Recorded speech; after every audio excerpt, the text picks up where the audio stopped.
I picked Shepherd University because I'm not just a number. One of the things that surprised me is how friendly everyone is. I like being able to walk down the street and have the professors recognize me by name. I'm constantly learning. But it also has taught me so much about myself and about what I want to do with my future. The location at Shepherd is amazing. Cities like Washington, D.C., Baltimore are only about an hour and a half away. You just got to see it. Once you see it, it just takes your heart. This is Eric at Hagerstown Ford. Over the last decade, the way we buy things have evolved. Now, you get on your phone, click Want It, and it shows up at your front door. At Hagerstown Ford, it is that convenient. We've changed the car buying experience on the I-81 corridor forever. And with a return policy better than Walmart, there's absolutely no reason to buy a new or used car, truck, or SUV anywhere else. Just like Amazon, Hagerstown Ford will deliver the vehicle to you, where you are, and on your time. And if you don't want it, return it. No questions asked. Why waste your time at a car dealership playing the dumb back-and-forth games? Besides, we hate it more than you do. I assure you, no dealership from Winchester, Virginia to Washington, D.C. will beat our price. No dealership from Chambersburg, Pennsylvania to Baltimore, Maryland will beat our price. And no other dealership will allow you to return it if you don't want it. Hagerstown Ford absolutely provides the best experience at the best price. Visit HagerstownFord.com to schedule your VIP experience. Click on the vehicle you want and get your new ride delivered to you at no risk. See dealer for details. Football is back, and Apple Valley Chevy Toyota is passing the savings on to you. Get ready to score big with low interest rates, great prices, and a lifetime powertrain warranty. Apple Valley Chevy Toyota has a great selection of new and pre-owned vehicles waiting for you. Don't see what you want on the lot? No worries, it's probably on its way, but hurry in because new Chevys and Toyotas are going out just as fast as they come in. Don't miss out on your deal. Stop in today. Apple Valley Chevy Toyota on Foxcroft Ave or online at applevalleytoyota.com or applevalleychevy.com. Drive on Miller today. It's time for the excitement of NCAA Division II football, featuring the Shepherd University Rams and the Pennsylvania State Athletic Conference.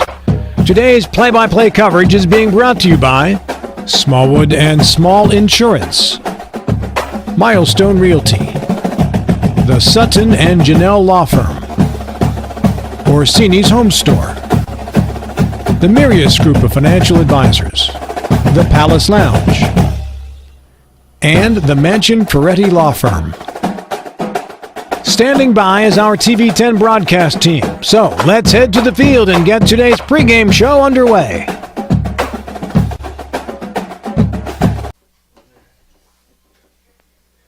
Good afternoon, everyone, and welcome to Bloomsburg University. Nick Verzolini, Travis Smith here on the pregame shows. We get you set for Shepherd University Rams football as the Rams get ready to take on Bloomsburg in this PSAC matchup.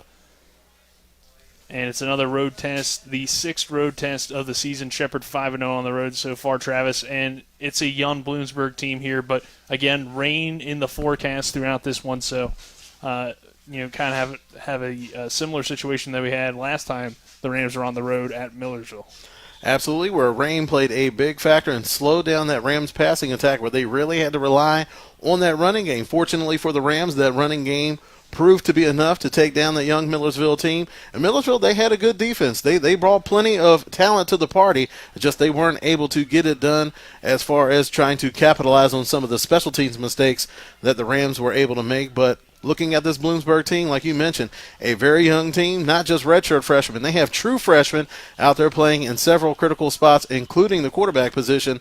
So it's going to be interesting to see how those young men rise to the occasion today.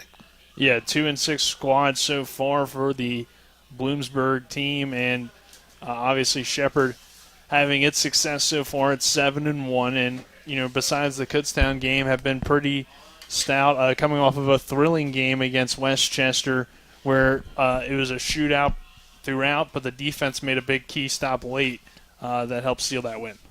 Absolutely. You don't have to look any further than two of the biggest standouts on that Rams defense between Ponce de Leon and Chris Lane. Chris Lane, for me, one play of the game. He just had one of the most gutsy performances I've seen during my time calling these Shepherd games, having 10 tackles in that game. Having 10 solo tackles in that game, 11 tackles overall, and 2 big sacks that knocked them back a total of 23 yards. And we also mentioned Ponce de Leon. He was all over the field, 17 tackles, 12 of those solo, also had a half a tackle for loss. So 2 of the big studs on that Rams defense able to come through in the clutch. And like you said, Odd to say that, but in a shootout, it was the defense that proved to be the difference in the game.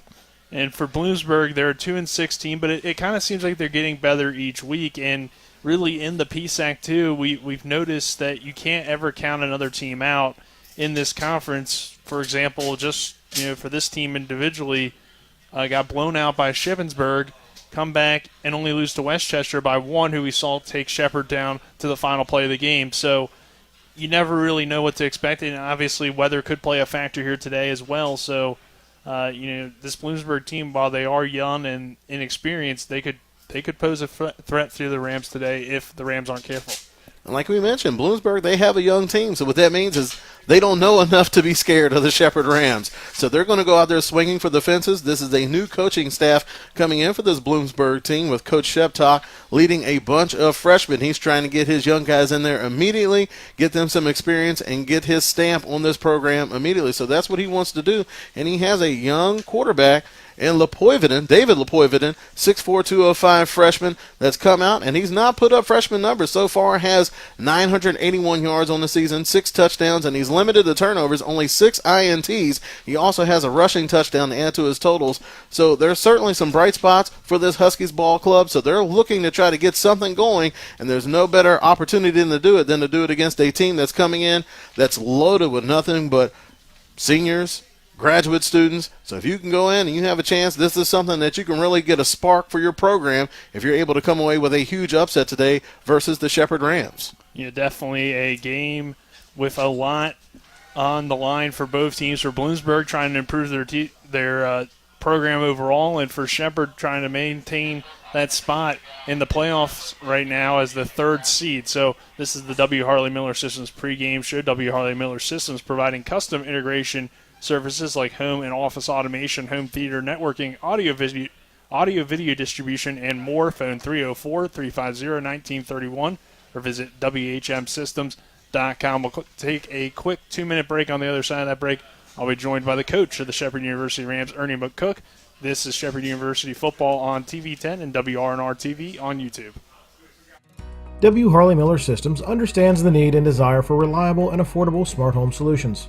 Secure your home with a security system and keep a close eye on your family. Automate your home with a Control4 system and have smart technology work as one. Set daily schedules to control your thermostats. Push a button and set the mood for dinner by dimming lights and playing music, or just sit back and enjoy a movie in your own home theater. Put decades of experience to work for you. Visit us at WHMsystems.com or call 304-350-1931. The WVU Heart and Vascular Institute is pleased to announce the continued expansion of services in the Eastern region with the addition of vascular surgeon Omar Nadra. Board certified in general surgery, Dr. Nadra holds certifications in laparoscopic surgery, endoscopic surgery, and advanced airway management. The WVU Heart and Vascular Institute is at the Dorothy McCormick Center in Martinsburg with additional clinics nearby in Shepherdstown, Winchester, and Hagerstown. For more info or to schedule an appointment, call 304-350-3273 or visit mywvuheart.com. Erie Insurance says here's to the grown-ups who move, mortgage, mow, and still bust a move. But does your home insurance still fit? Erie helps you protect the home you've grown into, all at fair prices that are often less than the other guys. So how do you find the right coverage? Magic. Nope. Local independent agents who get to know you like this. Your local Erie agent in Martinsburg is Smallwood & Small Insurance. Get a quote at smallwoodandsmall.com. Erie Insurance. Welcome back to the W. Harley Miller Systems pregame show. Nick Verzolini now joined by head coach of the Shepherd University Rams, Ernie McCook. This conversation brought to you by Parsons Ford. They became number one by making you number one first, Parsons. Coach, looking back on that win, a back and forth type game, what'd you really take away from that one? Well, I was really proud of our football team for playing hard for an entire 60 minutes. We knew we had a really good team in Westchester coming in here, and it was going to be a battle. And it was everything we expected it would be. And our players answered the bell. Defense came up with a big stop at the end. The offense answered with some scores when they needed to. So I think overall, we had a special teams contribution, setting up the second touchdown for us. All in all, it was a great day, great win for our program. And we're sitting in a good spot here after 8 weeks. Yeah, currently the number 3 team in the region rankings. So how's it feel to be in that position and know that really all your goals are in front of you? Sure. I told the team just yesterday that, when you have success throughout the first part of the half of the season and getting into the second half of the season, you've positioned yourself for either a conference title or playoff seeding, and that every game from here on is going to have playoff implications. And so every game's a big game for us, and I think that's where you want to be as a football team when you kick off every season, to be sitting where we are right now. And you talked about, too, fighting through the full 60 minutes, and I think somebody that stood out and kind of represented that was Chris Lane. He went down several times with cramps and all sorts of things, and then made some big plays for you guys late. So what does he kind of mean to this football team? Chris has been a tremendous leader on our team. He just brings it with great effort, great energy. The team looks up to him, and that's the kind of play that we expect from him, and it's from his previous efforts and how he's prepared, and he's a guy that we can lean on and will lead our program. And getting Ty Hebron back was obviously huge. He had a great game, being named PSAC East Offensive Player of the Week. What's it like to have him back and now have that trio of running backs that you can get to? Yeah, Ty coming back from his injury was outstanding. I thought, that first touchdown he run really energized us, and it was good to have him back healthy. It means a lot, gives us some depth there, and it does create balance for our football team, both being able to throw the ball, run the ball. And I think that's going to give us a really big payoff for us in the future. And having a big play on special teams may be the area where you've seen the most inconsistency from, I guess. So to have that play, do you think that helps build confidence in the special teams unit moving forward? Oh, absolutely. Our special teams works really hard at trying to contribute in a positive way to the game. It's a very important phase of our team. And the Sid of 4A came up with the big block. And Terrell Lindsay almost scooped and scored it, but set it up for our first touchdown. But yes, it was great to have special teams play go our way. And when you do talk about special teams, sometimes it's just making the ordinary play extraordinary. And I think they've done that and been very consistent throughout the year in all the phases. We've just seen a breakdown, whether it's a kickoff return or something to that effect. So this week, Bloomsburg, what do they kind of present as a challenge for you guys? Well, they're a team, Coach Sheptock's in his first year as the head coach. He's very familiar with Bloomsburg football. He's a Hall of Famer there. He's a great coach. You can see his program coming together with each game as we've watched it through the season, and they're getting better. So we're going to, it's another tough road game. We're going to travel. We're going to play a team that's going to bring a lot of energy, a lot of effort. So we're going to have to be able to execute at a high level to be successful, because you see a team that's getting better. And this is the final road regular season game for you guys. You've been 5-0 so far on the road. So what's kind of been, I guess, the key to getting those road wins? Well, the key is, just believing in the process, doing our job, our players doing what their coach should do, and the preparation that we have during the week. And I think we've had really great preparation this week. We're a hungry football team. We want to be successful. So I really am confident that we're going to put our best foot forward, and we're going to compete at a very high level on Saturday. All right, Coach, thank you for joining us. Good luck on Saturday. That does it for our conversation with head coach of the Shepherd University Rams, Ernie McCook, brought to you by Parsons Ford. They became number one by making you number one first, Parsons. We'll be back with more on the W. Harley Miller Systems pregame show.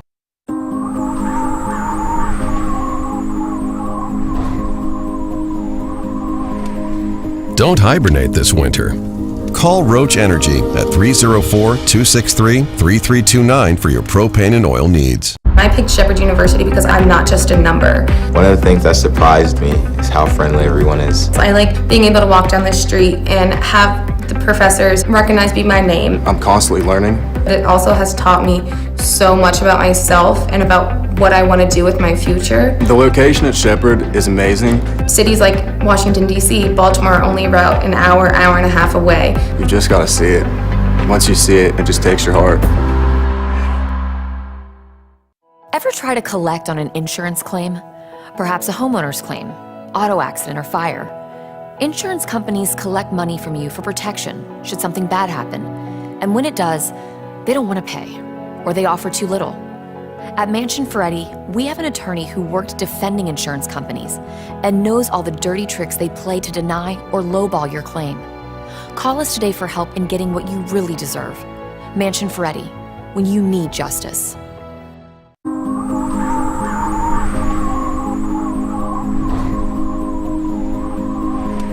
Don't get left out in the cold. Call Roach Energy at 304-263-3329 for your propane and oil needs. Welcome back to Bloomsburg University Redmond Stadium here in Bloomsburg, Pennsylvania. Nick Verzolini joined by Travis Smith here on the pregame show. Donald Kinney, our on-site producer. Colin McLaughlin will be down on the sidelines, and Matt Miller, our cameraman. Spencer Dupuis back in the studio in Martinsburg, keeping us on the air and online. And Travis, let's talk a little bit more about the Shepherd Rams team and what seems to be a trend over the past few weeks. Travis, the running game getting going. Last week it exploded, though, with Ty Hebron getting 11 carries, 174 yards, and 2 scores.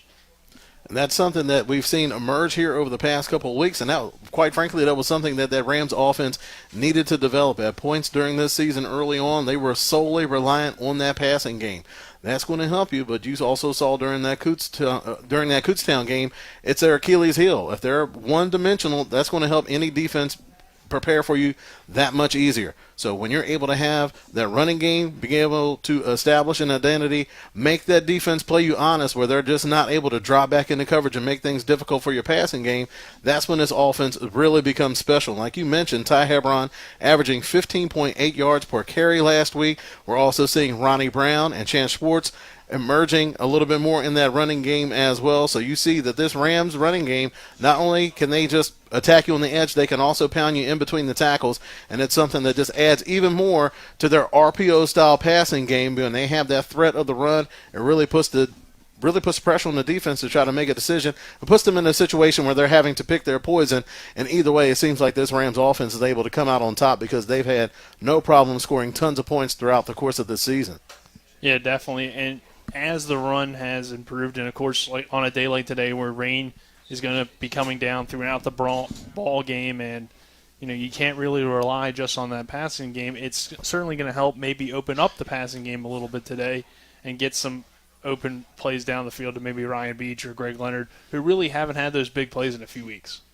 They haven't, and that's one of the things where you're seeing it was something that we talked about early on in the season, was how Ryan Beach was going to be able to hold up during the course of the season. He's a redshirt freshman, but more to the point, he's 5'6", 160 pounds, and I don't care what type of shape you're in. During the course of a football season, it's a physical sport, it's a tough sport, your body's going to begin to wear down a little bit. So the big plays haven't been there, but he's still been able to be productive. But I think one of the biggest things is now opposing defensive coaches, now they have game tape on him. So now they have several blueprints in which they can attack him. And one way that we've seen that defensive coaches have been able to slow him down is that they've been able to bump out an outside linebacker on him to get physical with him as he's coming off the offensive line, and then having safety help playing over the top. So it's more bracket coverage where he's really not able to get loose and take the top off the defense the way he was able to do earlier in the year. And as talented as this offense is, it's really reliant on Ryan Beach to be that catalyst to open things up for the rest of those studs in that passing game. You look at Gonteric, you mentioned Leonard, you also have Moss. So when Ryan Beach is having a big game, those other wide receivers have a big game. When Ryan Beach is having a slow game, those guys' opportunities are few and far between. And when you look at this Bloomsburg team and how they maybe match up with this Rams defense, it reminds you a little bit of last week's matchup against Westchester. A young quarterback, a team that isn't necessarily known for throwing the football, but could have some big day against this Rams secondary that has struggled at times this year, and really the Rams defense overall has struggled when teams have put pressure on them.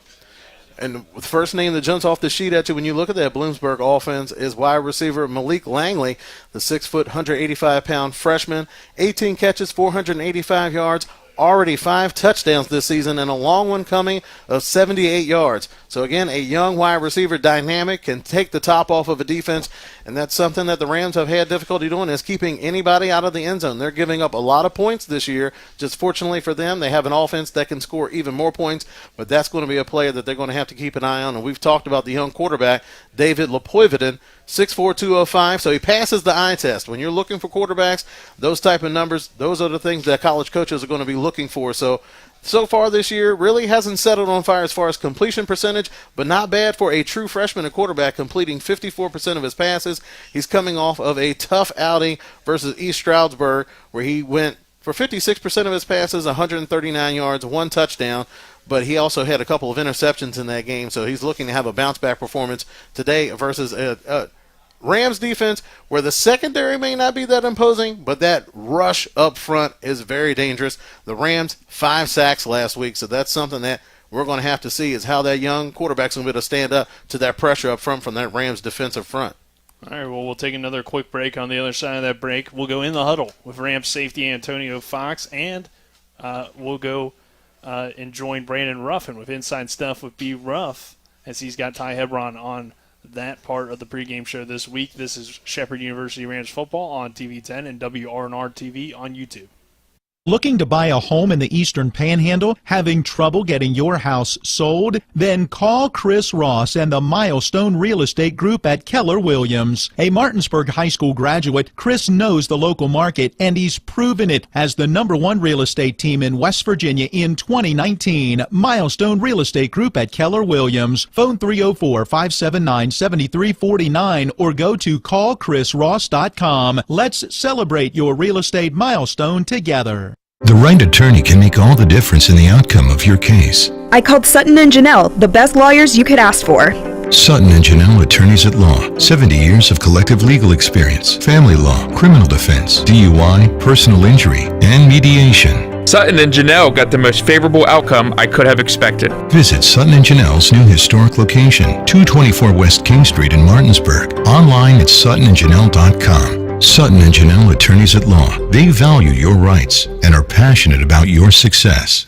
With 4 new car dealerships and 4 used car dealerships in 3 states, Parsons is the largest used car and fastest growing new car dealer in the tri-state area. Take Parsons Ford with huge savings on hundreds of new Fords, financing from 0%, Parsons' goal of financing for all, and Parsons' famous above-market trade-in allowances that help make Parsons #1 for used cars too. See why so many won't buy anywhere but Parsons Ford in Martinsburg. We became #1 by making you #1 first. Parsons.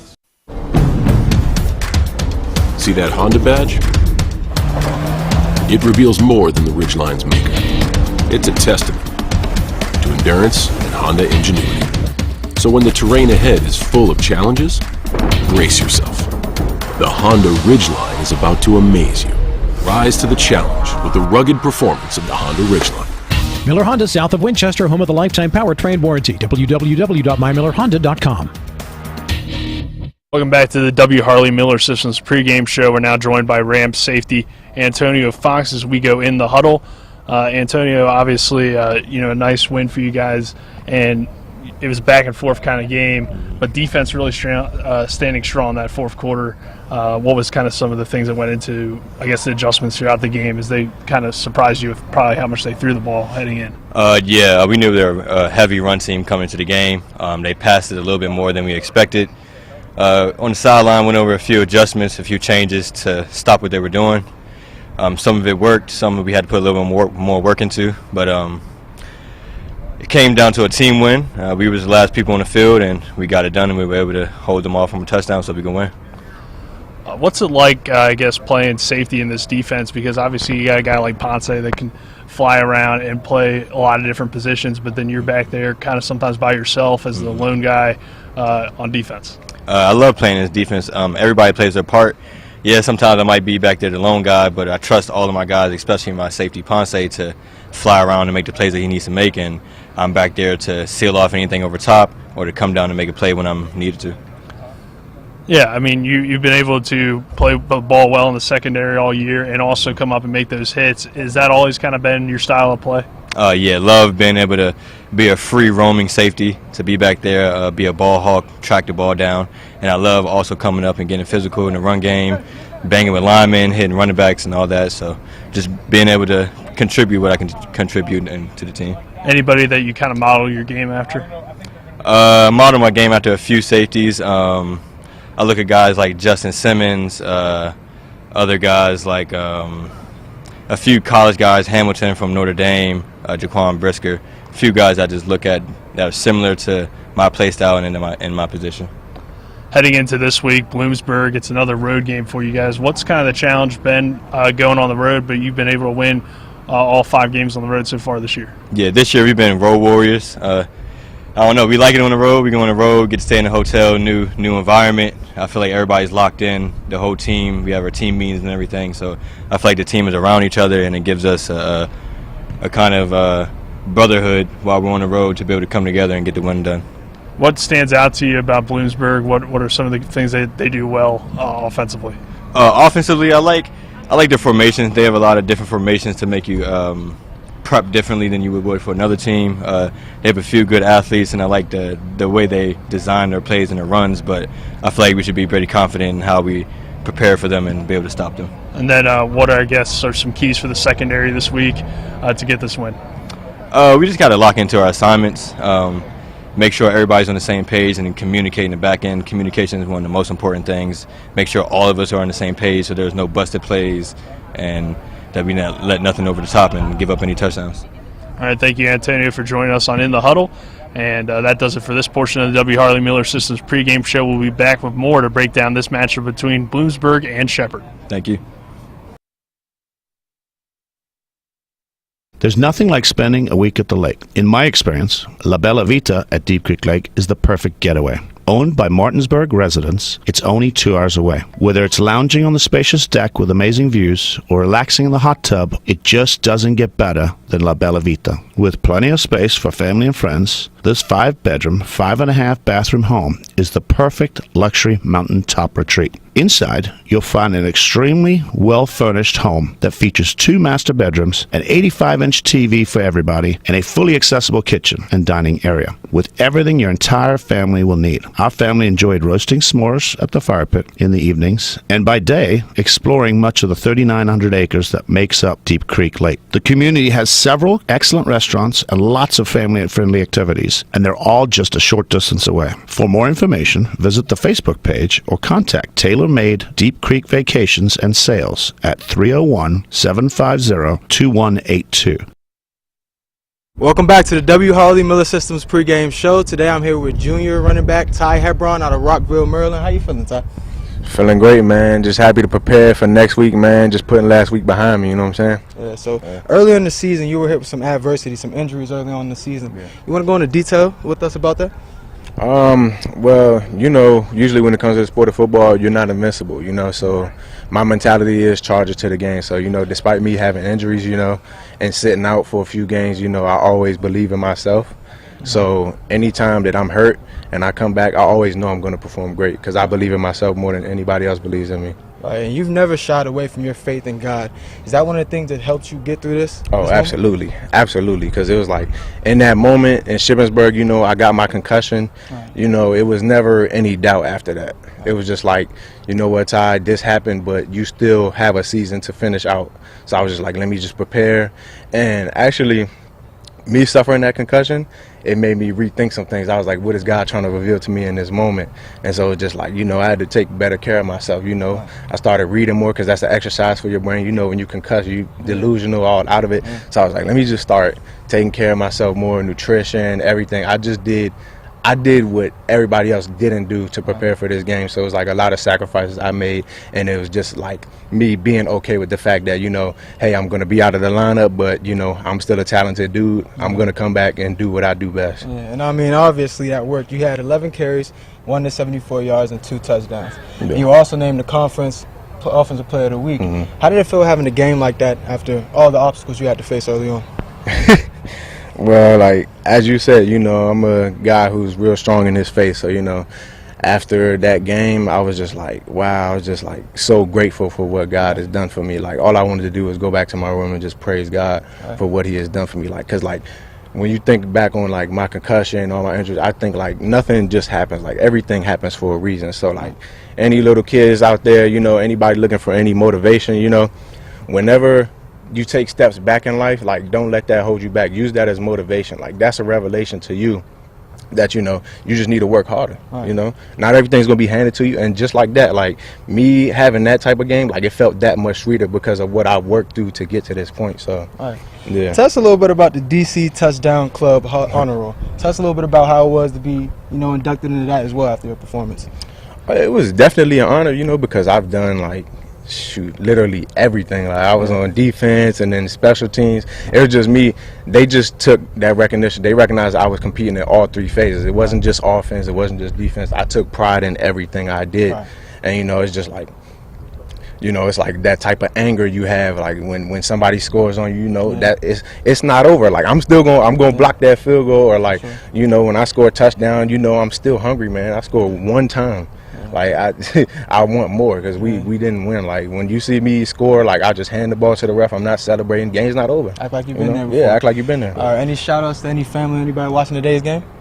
Oh yeah. Shout out to my mother. You know, she wasn't able to be here, but she was handling the business. You know, but you know, that's like that's a pillar in my life. You know, my mom, she was there for me.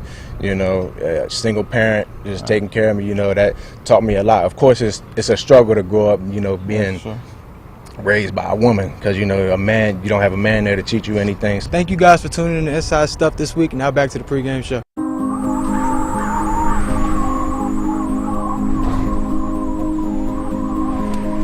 Don't hibernate this winter. Call Roach Energy at 304-263-3329 for your propane and oil needs. When will I be able to retire? How do I make the most of the money I have? How do I leave a lasting legacy to my loved ones? I'm Philip McCoy, financial advisor with the Mirius Group, a private wealth advisory practice of Ameriprise Financial Services Incorporated. Call us today at 304-263-4343 to help you make the most of your financial future. Our office is located at 1270 Winchester Avenue, Martinsburg, West Virginia. Ameriprise Financial Services Incorporated, member FINRA and SIPC.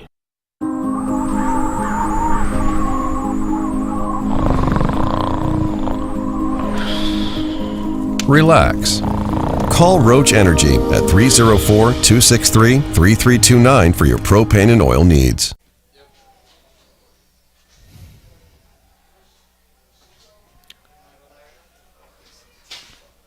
Welcome back to Bloomsburg University in Bloomsburg, Pennsylvania at Redmond Stadium as the Shepherd University Rams and the Bloomsburg Huskies get ready to do battle here, and Nick Versley, Travis Smith on the call. The Rams won the toss, elected to defer to the second half, so Hayden August Scriven will kick it away as we get ready to get started here. Real quickly, Travis, maybe some key for each team to get a win today.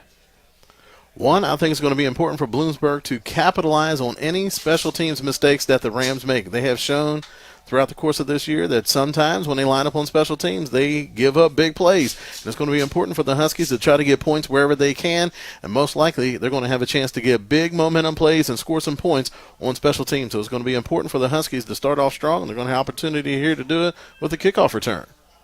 The opening kick brought to you by the Berkeley County Health Department. We're underway here from Bloomsburg. It's a nice kick off return across the 30-yard line. The Huskies will take over. And then what do you think Shepherd needs to do well to get a win today?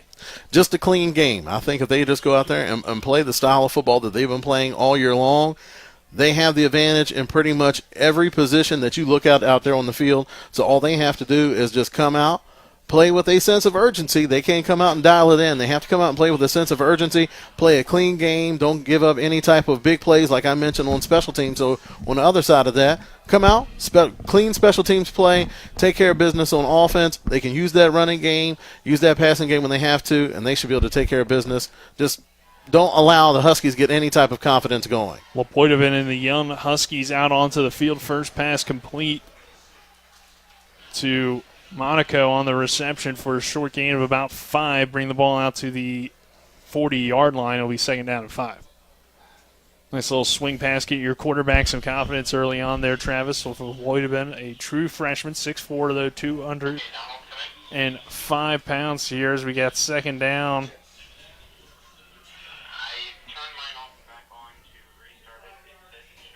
Second and about 5.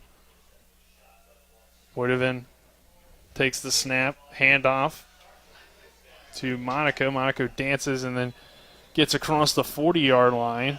Kyle Smith in on that tackle to about the 41. And it'll be third down.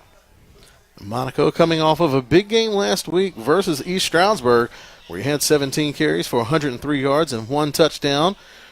One of his longest runs of the day was for 35 yards. And after a big first down game, that's also going to be important for Bloomsburg. They're going to have to win on first down, so that way they try to keep themselves in 3rd and short to really put the pressure on that Rams defense. 3rd and 2 from the 41. Lepoitovan hands off to Monaco, and he is stopped in the backfield by the Rams. Holloway, Addison, and a bunch of Shepherd University Rams coming in to clean that up. Looks like Pena was in there as well for Shepherd, and they'll force the punt for Bloomsburg. We've mentioned this early in the year. The Rams are undersized up front, but what they are is disciplined and athletic. On that play, Monaco looked like he had a lane up the middle. It was just a basic zone play. They went heavy up front with a 3 tight end look, and they tried to wash everybody down. Monaco stopped his feet, though, at the point of attack, and that was just enough for that Rams defense to close in on him. Sadamini's punt to Josh Gontarek is fielded at the 15-yard line. Gontarek waits, now runs to the far side. Gontarek going the wrong direction and is stacked up at around the 10-yard line. Not what you want there on the punt return. It was interesting that Gontarek stuttered so much. You kind of want your punt returner to at least get some positive yards, but he never really moved anywhere and then ended up going in the wrong direction. And that's something that we've seen throughout this year is that Gontarek really tries to make something big happen. And every time he gets the ball in his hands, he's been averaging about 10 yards per punt return this year. But on that one, just not a smart play. That reminded me of a player when I first started attending when I first started going to Marshall University. Lanier Washington was a type of punt returner where he would stand still like that, but he was able to make it work. They'll run Ryan Beach here on the quick toss play, and it's going to be a flag coming in. I think that will probably be a horse collar. Looks like they got. I was going to say they're probably going to be face mask. Yeah, up around the head neck area, so either a face mask or a horse collar. Either way, that's a big penalty early on here on Bloomsburg because you have Shepherd backed up, and you probably would have got a negative play to begin the ball game, but instead we have a penalty. It is a face mask, so that will give the Rams a first down.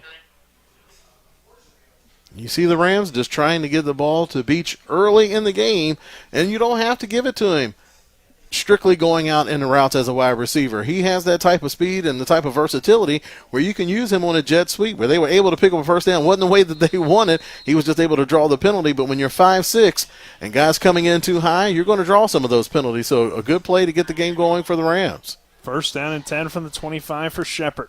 3 receivers set. Hebron the back to the right of Bajan. Play action. They'll throw it quickly complete to Morgan, and Morgan is stacked up quickly around the 33-yard line. Morgan, a bigger, more physical wide receiver for that Rams wide receiving core. A lot of times he comes in. He usually makes his presence felt in the running game with big blocks downfield, springing his running backs. But that time the Rams looking to get him involved early, just threw the ball, let him break a couple tackles and get upfield and pick up a big chunk on first down. Pickup of about 7 on first down makes it 2nd down and 3 for the Rams. Ball on the 33-yard line of Shepherd. Play action.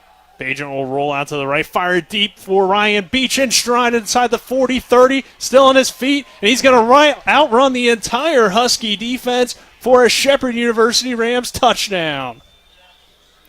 So 2 of the first 3 plays, they get the ball in Ryan Beach's hands, and lo and behold, you come away with a touchdown. That was very similar to a play that they ran against Ohio Dominican earlier in the year where they ran that play-action fake away from that side. Ryan Beach looks like he's going out to the sideline to run some type of out. And once that defensive back bites hard on that out, he turns upfield, and Tyson Bajan just lays a teardrop right in his arms to take it into the house for a touchdown. Hayden August Scriven on to attempt the point after. His PAT is up and good. 7-0 Shepherd. As the Rams draw first blood, 11:42 to go in this first quarter. We'll take our first break. This is Shepherd University Rams football on TV 10 and WRNR TV on YouTube. Erie Insurance says here's to the grown-ups who move, mortgage, mow, and still bust a move. But does your home insurance still fit? Erie helps you protect the home you've grown into, all at fair prices that are often less than the other guys. So how do you find the right coverage? Magic. Nope. Local independent agents who get to know you like this. Your local Erie agent in Martinsburg is Smallwood & Small Insurance. Get a quote at smallwoodandsmall.com. Erie Insurance. Hi, this is Lauren from Orsini's right here in Martinsburg. Grilling is not just for the boys. We are a Platinum Traeger dealer carrying the Pro Series all the way up to the Timberline Series. We have every flavor of wood pellets along with accessories, rubs, sauces. Not just Traeger, we carry Utz, Meat Church, Lanes, and Dizzy Pig. We also carry a full line of Yeti products. Orsini's has everything to complete your backyard. Visit us at 360 Hack Wilson Way or at Orsini's.com.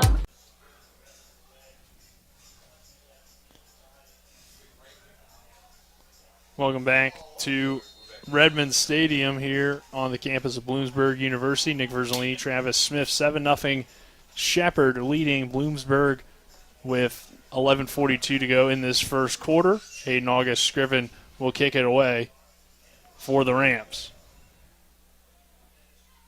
They feel about a yard deep in the end zone. Across the 15, out to around the 20-yard line, still on his feet. Across the 30 goes Chris Monaco. Both Monacos usually back there on the returns. This time it was the older brother. Yeah, Caleb Monaco, a good kick returner in his own right, has 10 kick returns this season for 273 yards with a long of 63. So the Monaco brothers can supply those big plays on special teams, and this Husky team's going to need that, try to get some type of spark going and give your offense the best field position that they can get. For Bloomsburg, it was a 3-and-out on its first drive of the ball game, and now solid field position here on first down and 10. Poitevin throws quickly across the 30-yard line and caught on the play. It was Nas Jones, the bigger running back, but they really used him as more of like a hybrid tight end, it seems like. That's what they have him. They have him listed as an H-back, so kind of a throwback football term is kind of a fullback that really doesn't run the ball, but used more as a pass catcher. Solid pickup on first down. They'll run now this time, and that's stacked up for about a 2-yard loss. Jawan Addison. I thought he was one of the first men there, along with Kyle Smith. So it'll be third down here. Third and about 7 for Bloomsburg. Poitevin adjusting things, and they'll get a flag. I think they had 12 men on the field. Yeah, it's going to be a legal substitution. Looked like Tyshawn Pollard was trying to run off. He's one of their top receivers, so I don't know if he was supposed to be off or he was just the guy that noticed it, so I'll get off the field here. So I don't think he made the mistake. I think the freshman made the mistake. Yeah, it looks like Monaco was supposed to be off. And then the veteran trying to do the veteran move, trying to step off and trying to avoid the penalties. But once he did that, everybody noticed it. Yeah. He was running all the way from the far side. Poitevin throws underneath complete, but it's not going to be close to the first down marker. McDade in on that tackle. Again, going back to Big Nas Jones. 6'3", 230-pound freshman. Again, one of the many true freshmen that are starting for this Huskies team. Nas Jones has had a good season coming into today's game. 14 catches, 178 yards, and 1 touchdown. Has already had a couple catches today. Had 2 catches last week for 41 yards versus East Stroudsburg. Got Tarek back deep to return the punt. He'll fair catch at the 33-yard line, and that's where Shepherd will come back out onto the field after the Ryan Beach touchdown reception. It's a 7-0 Rams lead, and so far, Travis, the defense standing strong as well, not allowing a whole lot of offense for Bloomsburg. And it looks like they're just coming out in their base set. They're just rushing 4, staying back in a basic coverage over the top, and just keeping everything in front of them. There's really not a lot of talent, not a lot of experienced talent, I should say, that's going to threaten that Rams defense, so they can keep it really vanilla on the defensive end and just keep that Bloomsburg offense in front of them, just force them to make plays and not give up anything silly over the top. Hebron gets the carry. He gets driven back by several Bloomsburg defenders, leading the charge for the Huskies. Appeared to be big number 92. And Hebron trying to go up over top of the pile. Yeah. Hebron trying to go up over the top of the pile. You'll see that a lot in short yardage situations or even down on the goal line. Not too often you see that out in the middle of the field. Travis, that feels like to me an early nominee for Cody's Body Shop Coalition of the game. They were nice. That could have got ugly pretty fast. Second down here and about 9 for the Rams. Bajent under some pressure, and he is brought down and sacked back at his own 26-yard line. Getting in there is A.J. Simon on the sack. He's the team leader heading in, so Simon a good pass rusher. That'll be his 8th sack of the season.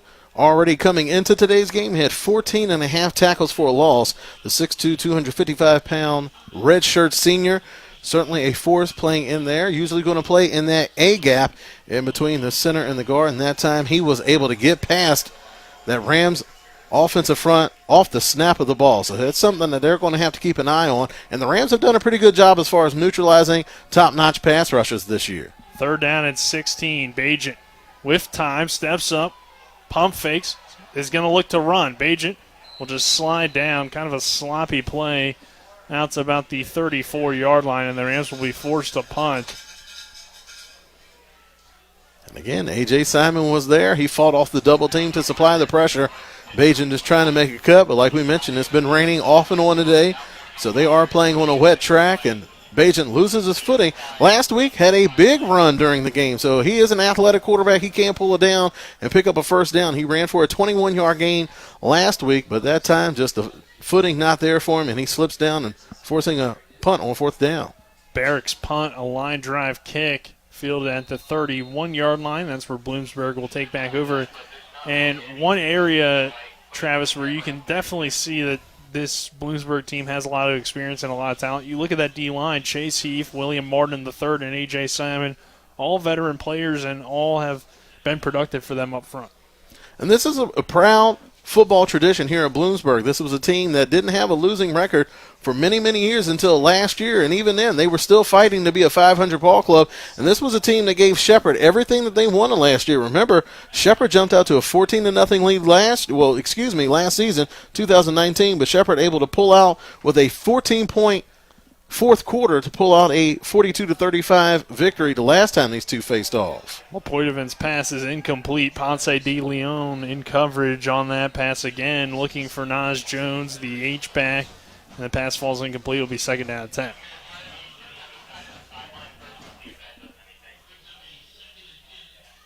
So you're still seeing some of those holdovers, like you mentioned, from that previous coaching staff and that previous team, where there is some talent there. It's just can they put together enough plays on the offensive side of the ball to threaten this Rams team? Holloway, the first man there on that short run.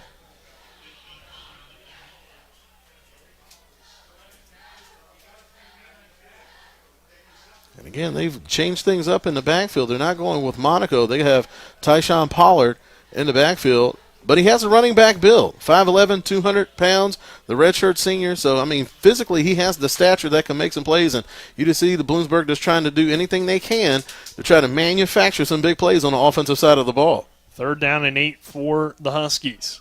Poitevin, straight drop back, has time, throws underneath, complete, and heading out of bounds short of the first down marker, and it will be another punt. There's Monaco on the reception. But Bloomsburg will be forced to punt once again. And Cedric Alfori there and on the tackle, the 5'10", 195-pound linebacker out of Gaithersburg, Maryland. But you see, the Rams just playing base, vanilla defense, rushing 4, dropping 7, making Lepoivinen settle for the checkdowns. And the Rams feel like they can stay in that look and make him go underneath. They're going to be happy with that. Here's the punt, wobbling kick, fielded at the 30, and that's where Shepherd will take back over after Josh Gontaric's fair catch. About 6:27 remaining in this first quarter. 7-0 Shepherd. They took the lead on the Ryan Beach touchdown reception, and we've had some punts since then. This first quarter has gone back and forth early on, and both teams still kind of feeling each other out, but the Rams are back on offense. And last drive kind of ending with the sack by Simon and then some more pressure, and then eventually Bajent running around and just falling down around the 35-yard line. So the Rams are back out here from the 30, 1st down and 10. Bajent quickly will give it to Chance Schwartz, and Schwartz carrying men across the 35 for the Rams. In on that tackle is Mason Malozzi. Malozzi listed actually on the Bloomsburg roster as their fullback, but he's fourth on the team in tackles. So I think he's made the conversion to linebacker now. There you go. He's at fullback, going to linebacker. It's really not that big a change. We mentioned Schwartz. He's had success against this Bloomsburg team. His last time he was playing for Lockhaven, had 22 carries for 135 yards and 2 touchdowns his last time facing this Bloomsburg team. Agent throws underneath, complete to Brian Walker, close to the first down marker. Looking like it will be about a yard short, so bring up 3rd down and 1. Walker, the second tight end in this offense. They'll use Alex Wetzel and Walker quite a bit, as both guys pretty similar skill sets overall. Walker, the bigger target at 6'5", 240 pounds. Had a quiet week last week, only 1 catch for 6 yards versus Westchester. 3rd and about 1. Schwartz the back to the left of Bajent. They'll go short. Schwartz stopped in the hole initially, but I think he might have got to that first down marker, and he did. And that will move the chains for a Shepherd University Rams first down. A.J. Simon in there on the tackle. It's going to be pretty safe to be said that if it's going to be anything inside that tackle box, A.J. Simon's going to be Johnny on the spot to make the tackle. But Chance Schwartz, that's one of the things that he brings to your offense. He's able to get you the tough yards in between the tackles at 6'1", 215 pounds. Clock rolls under 5 minutes to go in this opening quarter. 7-0 Shepherd. Bajent again looking to throw. Bajent dumps it down to Schwartz. He's got a lot of room to run to this near side. Schwartz lowers the shoulder at the 45 and goes out around the 46, 47-yard line. Bringing him down on the play was Gabe Tilford.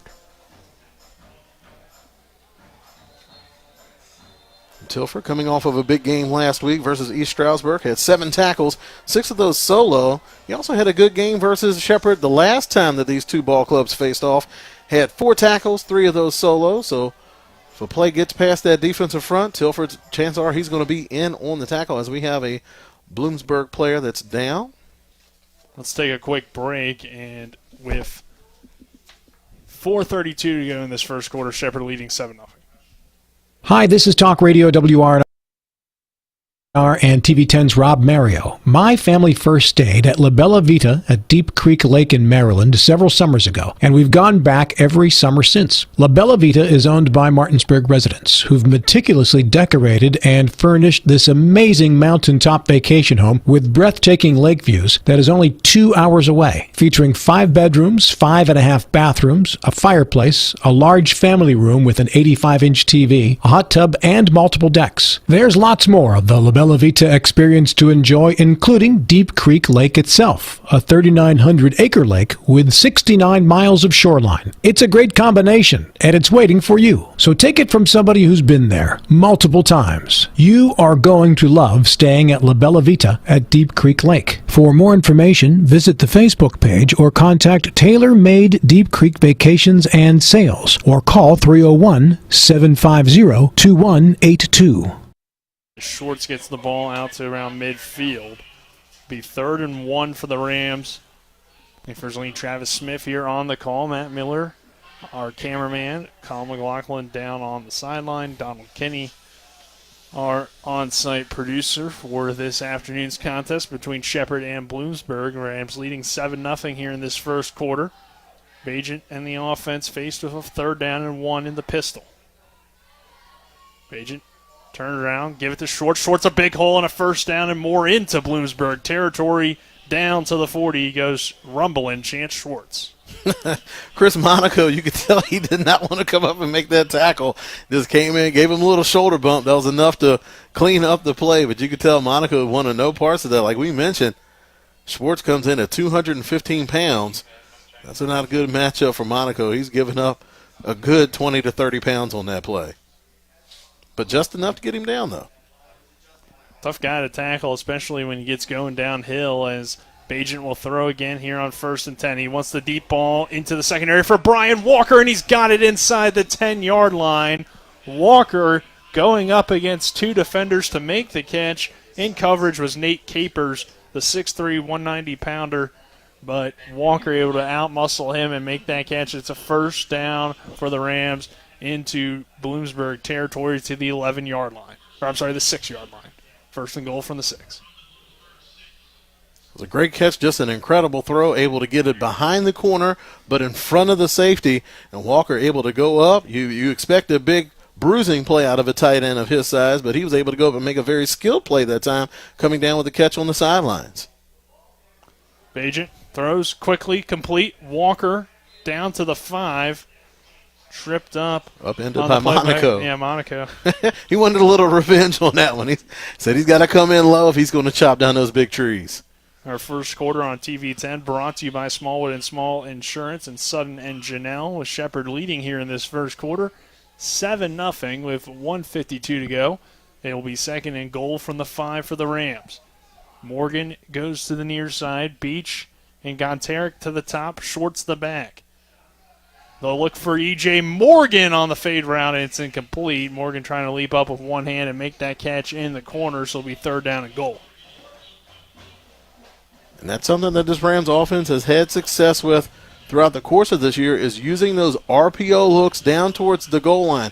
Put so much pressure on the defense because it freezes those linebackers, because they have to honor the running game. And what that's going to do is lock you up in man-on-man coverage out on the end with an accurate throw and athletic wide receivers. It's always a good bet when that fade pass goes up. Shepherd goes trips to the far side here on third and goal. Shorts the back to the left of Bagent. He'll look to throw. Bagent rolling to the right. Bagent has some room. Bagent will throw to the back of the end zone. Leaping up and making the catch for the touchdown. Ryan Beach. Is Ryan Beach for the second time today.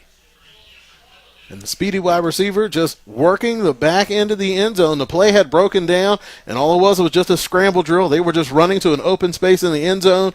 And even though Bagent is a athletic quarterback, he can run, he can pull it down and make it himself. But the thing that makes him so dangerous is that he keeps his eyes downfield looking for those open targets. And that time he spotted Ryan Beach in the back of the end zone. He was able to throw a pinpoint pass, and Beach does a good job of going up, high-pointing the ball, and then getting his feet down inbounds to secure the touchdown catch.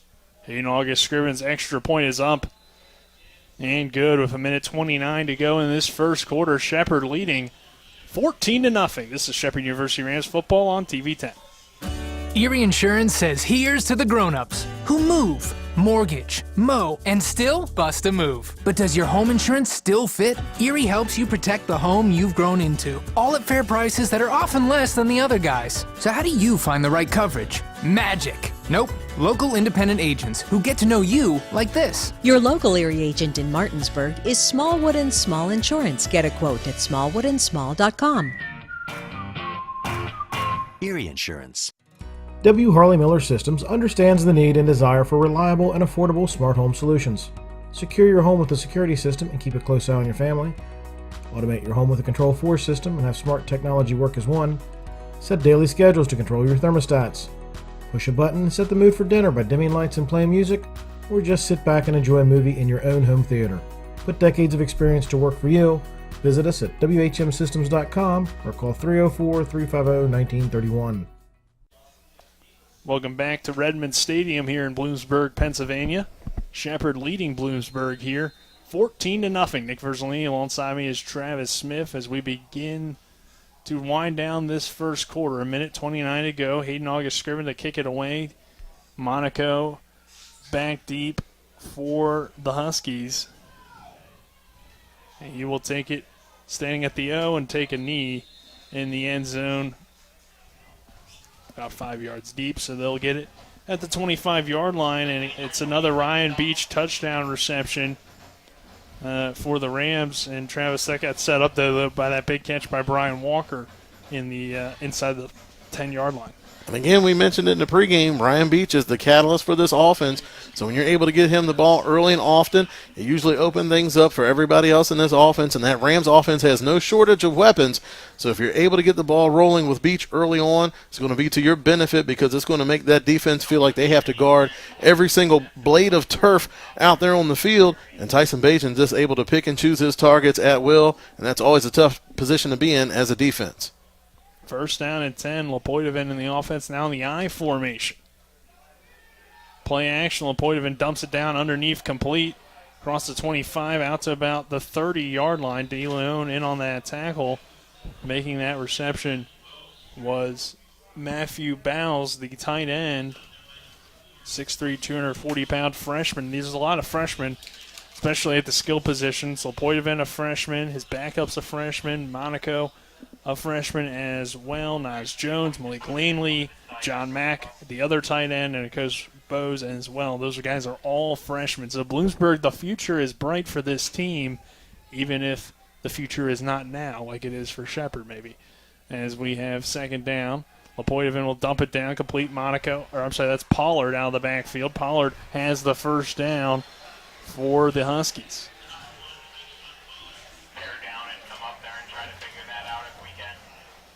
It was a hard run that time. Duckworth not able to pull down Pollard. Slides off the tackle. Ponce de Leon able to come in and clean it up. But you're starting to see this Bloomsburg offense as one of the things that they're able to do well is once they're able to try to get some type of running game going, they do a good job of working off of play action and throwing the ball to either running backs or fullbacks leaking out of the backfield. That puts a lot of pressure on the defense to try to stay disciplined and not come crashing down inside. First down 10 from the 40-yard line. Lepoidovin sending a man in motion from left to right. Lepoidovin throws wide open, it complete. Inside the 40-yard line goes Malik Langley. Langley still on his feet and into the end zone for the touchdown for Bloomsburg. The Huskies strike to make it 14-6 here for the final play of the first quarter. And I'll tell you what, it's starting to shape up much like that 2019 game where Shepherd able to come out, jump out to a quick 14-0 lead, but Bloomsburg able to stick to their guns. That's something that's happened throughout this season that the Rams are very good at. They're good at jumping on teams early and making you go away from your game plan. But if you're able to hang tough, weather the storm, so to speak, and you stick to your guns and stick to your game plan, you have a chance at success. But once you try to get away from that, that's when the Rams really put the pedal to the metal. So Bloomsburg sticking to their guns and able to come up with a big play of their own to get back into this ball game. Beloga on to attempt the extra point. His kick is up. It's no good, and that's been a struggle for Bloomsburg all season. 5 different kickers they've used. Beluga, he appeared to emerge as the guy, but his kick is no good. We'll take a 60-second break and be back with more Shepherd University Rams football on TV 10 and WRNR TV on YouTube.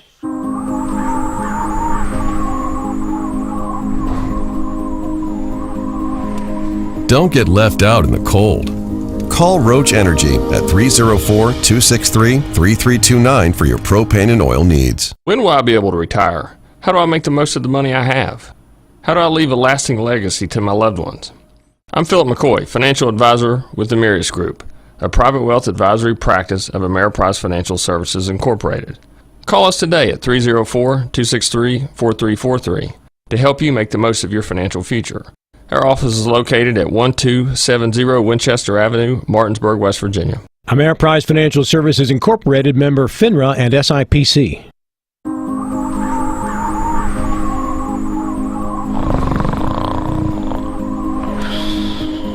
Relax.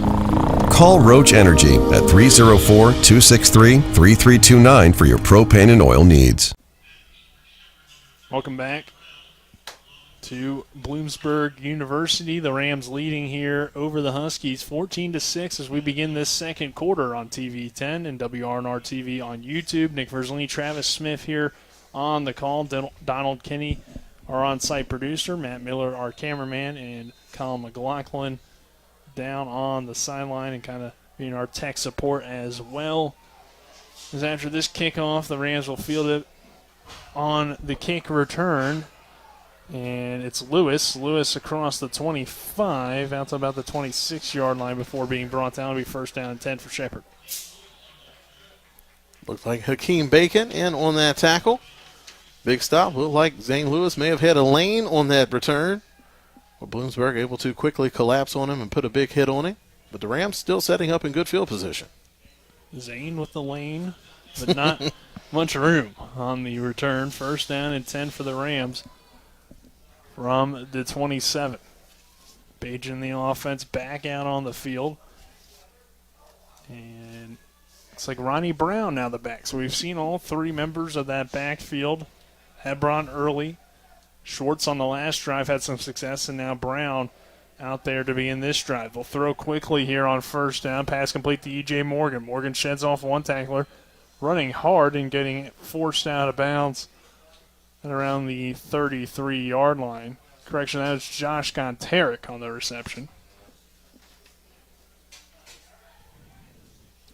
Gonteric, again, just a stocky, well-built wide receiver, 5'10", 185 pounds, and he's very strong, able to break a couple of tackles. So you got a playmaker like that. You don't need to mess around. Just get him the ball, let him make some plays with that athleticism, see if he can break a couple tackles and get you a good gain on first down. 6-yard pickup, bring up second down and 4. Bagent with no backs in the backfield. He'll throw. Under some pressure, completes to Alex Wetzel, and Wetzel makes a nice move and picks up that first down for the Shepherd University Rams. Wetzel with the head fake, able to get it around Jameer Red, the 6'1", 200-pound senior linebacker out of Chester, PA. Right now, the Rams tight ends coming up big for this Shepherd offense early on. Shepherd moves the ball to the 44-yard line. Walker had some catches on the last drive. There they get Wetzel involved. Bagent in the offense with Brown the back to the right of Bagent. First down and 10. Bagent throwing quickly, complete on the far side once again. That time, haven't called this name in a few weeks. Jonathan Moss on that reception will bring up second down, and they move the ball into Bloomsburg territory to the 49. And Nadir McLeod in on the tackle. What you're seeing out of this Rams offense is that they're quicker to embrace using those heavier packages out there on the field, using tight ends and fullbacks. You saw in the Millersville game, they tried to maintain their same type of offensive attack despite the elements. I think that was the lesson that they learned in that game, was like, you know what, if the elements aren't with us, we're just going to go ahead and make those changes and use what we have. We have the pieces where we can line up in a heavier run set and really make some plays that way as well. Bagent dumps it down to a wide-open Ronnie Brown. He lowers his shoulder at the 40, picks up the first down before being knocked out by Bloomsburg. Looked like it was Nair Ford Cherry, the man to knock him out of bounds. Ronnie Brown has made quite a few plays in the passing game coming into today's game, having 12 catches for 346 yards and 4 touchdowns. Just looking back to last week's game, had that one big catch, 42 yards for a touchdown. So he is somebody that you have to pay attention to when he's coming out of the backfield. Clock rolls down to about 12:10 to go in this first half of play. Shepherd with the 14-6 lead, and the Rams driving again. Bagent will hand off. Here's Hebron. Hebron, a huge hole up the middle. Running to the near side, down inside the 35-yard line. Brought down on the play by Tom Goetz. Goetz and Monaco both in on that tackle. Goetz, the 6'1", 220-pound freshman. Again, one of these many freshmen, but he also has 33 tackles coming into today's game. 18 of those solo. Last week had 8 tackles, 4 of them solo, so he is a tackling machine early on in his career. 7-yard pickup, bring it to second down and 3. Bagent looks to the sideline.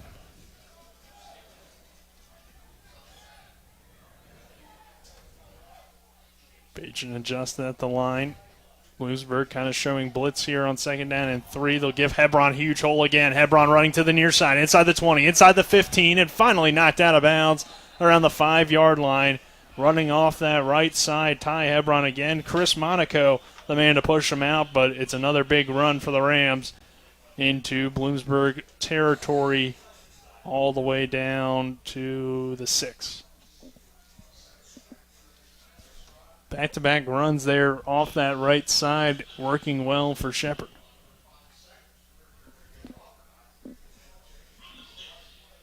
So first and goal from the 6-yard line. 14-6, Rams on top. 10:50 to go in this first half. Bagent in the pistol formation. Fake it to Hebron. Now look to throw back in the end zone, just off the fingertips. And incomplete. Wanted Alex Wetzel in the back of that end zone. Would have been a touchdown, but couldn't quite haul it in. Looks like a change up front for that Rams offense. They don't have Mateo Arroyo at that right guard spot. Looks like backup center Frank Murray Brunette playing that right guard spot. And Bagent that time just a little bit too hot, a little bit too tall for his tight end to reel that one in. This time they'll go Hebron. Hebron gets met, though, inside that 5-yard line for a gain of about 1 to the 4, and will be third and goal. I guess give him 2 to the 4.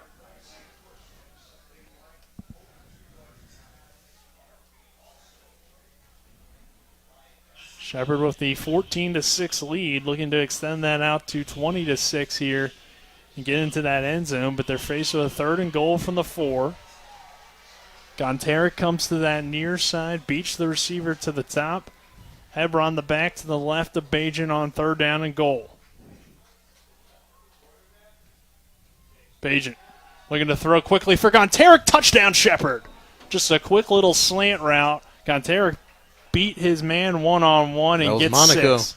That's tough. You got your best corner lined up against Gonteric on that play. He's going to play fade. They've already shown fade early on in the game, and he's so dangerous going for that route. You have to play fade, and that's what Gonteric was hoping you were going to do. Gave you a little deke to the outside, works back right back inside, and that's just great chemistry between wide receiver and quarterback, because as soon as he came across that cornerback's face, Bajan was right there with the football. Touchdown. August Scriven's extra point is good. 21-6 Shepherd. 9:53 to go in this first half. This is Shepherd University Rams football on TV 10 and WRNR TV on YouTube. Welcome to La Bella Vita, named for my Grandma Vita. Our mountaintop getaway honors her legacy while complementing the home's spectacular views. This recently renovated property boasts a breathtaking landscape of Deep Creek Lake while providing great open interior spaces for a sensational vacation. You'll immediately notice the great room allows for entertaining, dining, and relaxing after long days on the lake or skiing on the slopes of Wisp. Your family and friends will enjoy relaxing in all the open spaces. The home features 6 bedrooms, including 4 that are private suites. And each of the 4 levels of this home feature amazing visibility as far as the eye can see. Like our family, we hope you enjoy making memories here on the mountain. We love sharing the spacious, warm, and inviting home that overlooks the lake.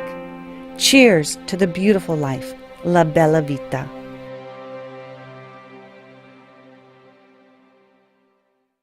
To Bloomsburg University here at Redmond Stadium. Shepherd leading here 21-6 in this second quarter. And that kick will head out of bounds, so give the Huskies good field position here. Nick Verzolini, Travis Smith, happy to have you with us. Matt Miller on camera. Donald Kenny, our on-site producer. Colin McLaughlin here as well for the crew today. Spencer Dupuy back in the studio in Martinsburg. Our second quarter brought to you by on TV 10. Smallwood and Small Insurance and Orsini's Home Store. As we kind of wind down this second quarter, about halfway through it. A little bit more than halfway with 9:53 to go, and we've seen good execution on both sides of the ball for the Rams so far, Travis. They've come out and we've played. They've played the game that we were expecting them to play. They come out and played a clean game. The defense has been basically 3 and out, except for the big play that they gave up on that previous drive. Special teams have been able to take care of business, and offense was able to get those big plays down the field, really getting those big plays over the top and stretching out that Huskies defense. So the Rams hitting on all cylinders here early on. Lepoidovin running a little bit of a trick play here. They'll run Monaco around on the. That is Langley on the reverse. Malik Langley, the freshman who had that big catch, and it's a first down for Bloomsburg. He had that big catch on that last drive, and they're making a nice play on a little end-around reverse type play. And that's something you want to do. I know a lot of times when people talk about balance on the offensive side of the ball, sometimes that means equal amount of runs as opposed to pass, but being balanced on offense means being able to spread the ball around to all of your playmakers on the offensive side of the ball. So they've tried to get the ball to Monaco early on. They've got the ball to Pollard. They've hit Nas Jones a couple times. So right now they're trying to work Langley in and trying to be balanced on offense as far as being able to incorporate all that talent and just giving that Rams defense one more thing to think about. Timeout called by Bloomsburg. Let's take a 30-second break. Shepherd leading here 21-6. When will I be able to retire? How do I make the most of the money I have? How do I leave a lasting legacy to my loved ones? I'm Philip McCoy, financial advisor with the Mirius Group, a private wealth advisory practice of Ameriprise Financial Services Incorporated. Call us today at 304-263-4343 to help you make the most of your financial future. Our office is located at 1270 Winchester Avenue, Martinsburg, West Virginia. Ameriprise Financial Services Incorporated, member FINRA and SIPC. Welcome back to Redmond Stadium. Shepherd with the 21-6 lead here over the Bloomsburg Huskies. Nick Verzolini joined by Travis Smith here on the call. And the Huskies have it at midfield, forced to call a timeout in the second quarter with 9:07 remaining. I formation for the Huskies here. Poitevin sending Pollard in motion from left to right. And he fumbles the snap. I think he dived back on top of it. He did, he was but able it to will be a recover. loss of about one or maybe back to the line of scrimmage. It looks like they're going to keep it at midfield. So it'll be 2nd and 10. And that's something that, I'm surprised you don't see more of it with teams solely relying on that shotgun snap or playing out of a pistol. When you put that quarterback under center, sometimes there's going to be some miscommunications or some bobble balls with that quarterback-center exchange because you just don't do it that much in today's game. They'll stay, though, in kind of a eye as they'll send the fullback to the right side. And Lepoitevin will go play action pass, looking deep down the middle of the field for Pollard. He's got him in stride. Touchdown, Bloomsburg. Tyshawn Pollard deep down the middle of the field. And this has been an issue for Shepherd over these past few weeks, just getting burnt in the secondary. I think Pena was the man beat on that play. And Pollard is going to be my early nominee for the electrifying play of the game, and that's brought to you by Orsini's Home Store, not just an appliance store any longer, located on 360 Hack Wilson Way in Martinsburg. You can also check them out online at orsinis.com. But Huskies come out in a heavy run formation. They go max protect up front with that play action pass. Then they're able to hit that deep post over the top, and they were able to get a lane, and Pollard was able to do the rest. The extra point. This time it's good, and with that, 21-13 Shepherd leading, 8:16 to go in this first half. We'll step aside for a 60-second break. This is Eric at Hagerstown Ford. Over the last decade, the way we buy things have evolved. Now, you get on your phone, click Want It, and it shows up at your front door. At Hagerstown Ford, it is that convenient. We've changed the car buying experience on the I-81 corridor forever. And with a return policy better than Walmart, there's absolutely no reason to buy a new or used car, truck, or SUV anywhere else. Just like Amazon, Hagerstown Ford will deliver the vehicle to you, where you are, and on your time. And if you don't want it, return it. No questions asked. Why waste your time at a car dealership playing the dumb back-and-forth games? Besides, we hate it more than you do. I assure you, no dealership from Winchester, Virginia to Washington, D.C. will beat our price. No dealership from Chambersburg, Pennsylvania to Baltimore, Maryland will beat our price. And no other dealership will allow you to return it if you don't want it. Hagerstown Ford absolutely provides the best experience at the best price. Visit HagerstownFord.com to schedule your VIP experience. Click on the vehicle you want and get your new ride delivered to you at no risk. See dealer for details. Welcome back to Redmond Stadium. Again, Bloomsburg goes deep, and again, they get a touchdown. Zane Lewis getting stacked up at around the 19. Good special teams play that time by the Huskies, able to kick it deep, get down there and cover. Anytime you can tackle the returner inside that 20-yard line, that's a win for the special teams. Bloomsburg able to get some big plays down the middle of the field. Langley earlier. That time, Pollard hauling in the long touchdown and getting the Huskies back on the board here to make it 21-13. Shepherd on top of 8:08 to go in this first half. Bajan in the offense back out on the field. 1st and 10 from the 19. Hebron is the back. The sun is out as well, as they'll throw that pass complete over the middle. Wetzel in on that reception. That was a hard hit that time by Quentin Gaskell. That'll be my early nominee for today's collision of the game, and that's brought to you by Cody's Body Shop, located at 851 Wilson Street in Martinsburg. Family owned, offering superior customer service for great pricing for a job done by experienced, certified technicians. You can check them out on Facebook. 5-yard pickup there on 1st down, make it 2nd down at 5. This time they'll run Hebron off that right side again, and Hebron has another ramp 1st down, diving at the 35-yard line.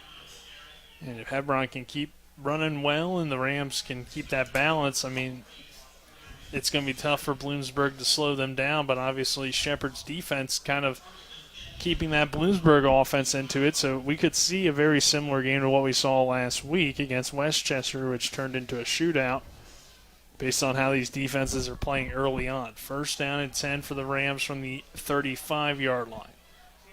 Bajent looking to throw again. Straight drop back. He's got all day to throw. Dumps it down. Hebron complete across the 40-yard line. Brought down on the play by Chris Monaco. And Hebron can't make it happen slipping out of the backfield. He has good hands out of the backfield. That'll be his 8th catch so far this season. Over 50 yards. He also has a touchdown catch to his credit this season, so he is a tough cover for any linebacker when he slips out of the backfield.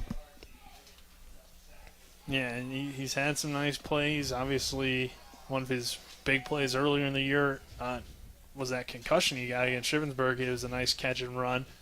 But he's been able to come back from that and run the ball hard, and he runs it again well here for another Rams first down, move the ball out to midfield.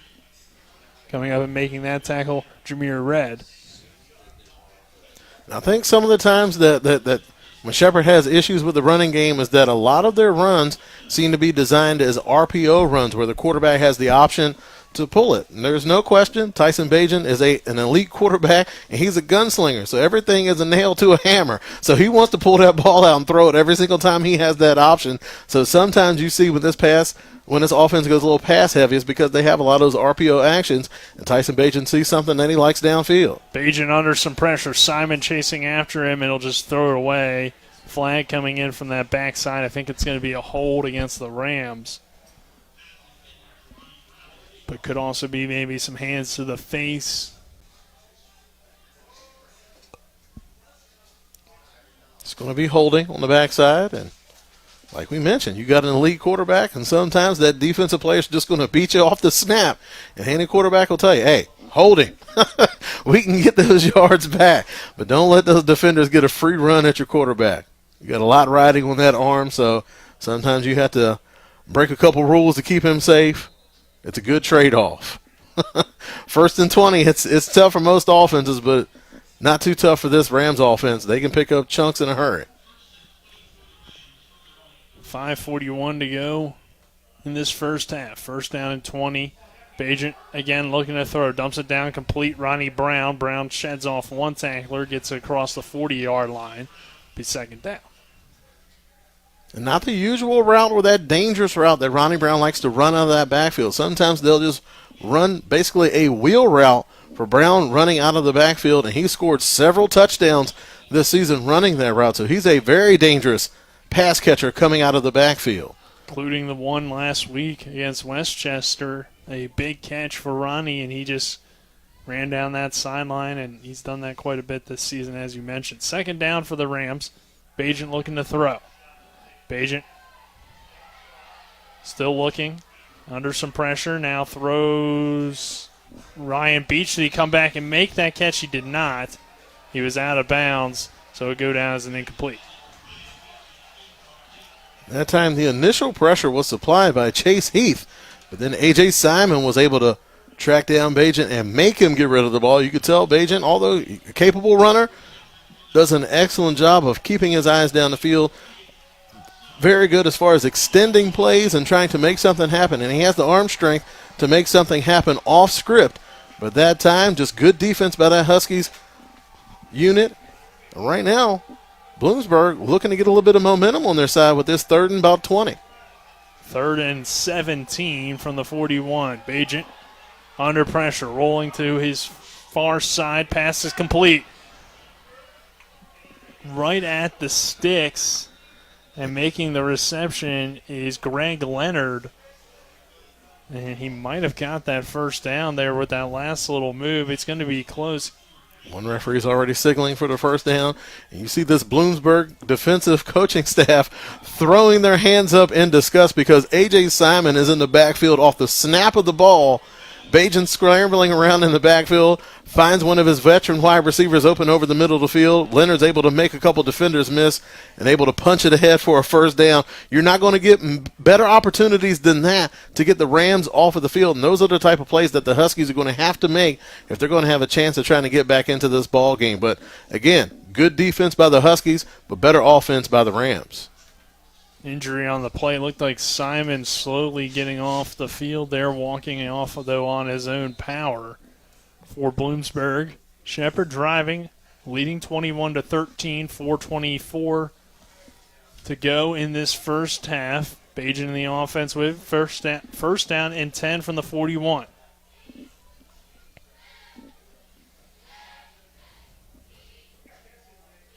Bajan will give to Brown. Brown a nice hole, but that closes quickly. Gets it down to about the 38-yard line, about a 3-yard pickup. Tom Coates, and on the tackle, we've said his name several times today. Usually always going to find himself around the ball. Like we said last week, racked up 8 tackles for those solo versus East Stroudsburg. Also has 1 forced fumble and a fumble recovery on the year. So he is the type of player that will punch at that football if you don't have it secured properly. 3:30 to go, second down and 7. Bajan. Play action, dumps it down. Beach has it. Beach, nice stiff arm and brought down on the sideline. That is Nadir McLeod in on that tackle. 5'10", 165-pound freshman out of Philadelphia, PA. Third down here, about 2. 3:03 to go in this first half. The Rams driving down to the 32-yard line of Bloomsburg. Bajan with the trips to the far side. Hebron the back. Wetzel in at tight end. To go Hebron, and Hebron is stacked up in the backfield. Great play on that one by, looked like Chase Heath coming in and making that play, the Dover, Pennsylvania native. And a ram down on the play as well.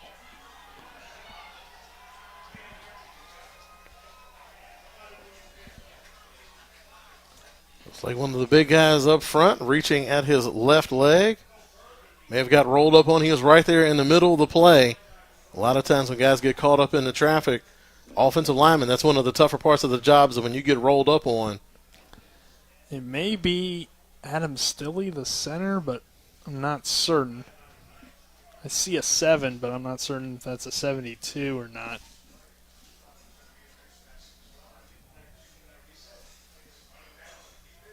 And, yeah, it is Stilley. Looked like he might have rolled his ankle based on how the trainer was looking at him, but he will be helped off by his teammates. And he's not putting any weight on that ankle as he's coming off. Yeah, that did not look good. Stilley looked frustrated with the play. It's one of those situations where you can tell a guy's hurting and doesn't want to be, obviously. So we hope the best for Stilley as he gets helped to the sideline. And now a fourth down situation where Shepherd appears to be going for here in kind of the situation where you don't too short to punt, too long to kick the field goal. So fourth down here and about 3, and the Rams will go for it. Bajan will pulse the receiver to the near side, try to get Bloomsburg to jump, and I believe they did. Ostro trying to argue it's Bloomsburg. Bloomsburg trying to argue it was Shepherd.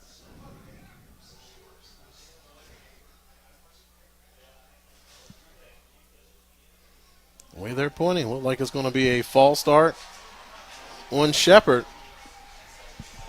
And that's something you want to go on to. You want to go on a hard count. You go up there, and that tension's there, and all that defense has to do is flinch. Even though you're expecting them to jump off sides, you want them to jump off sides. Sometimes when you see that defense flinch, just those reflexes kick in, and you jump off sides anyway. So now what was a 4th and 4 is now a 4th and 9. We'll see. Maybe Bajan punts this one away. He's been known to do that. 4th down and 9. from the 39. Bagent will throw. Under some pressure from the blind side. Throws it and nearly intercepted. A jump ball and double coverage. Smart for play. Josh Gonteric. Yeah, that was a smart play not to intercept it. You have better field position by just batting that down, and that was just a heady play that time by Jake Davis.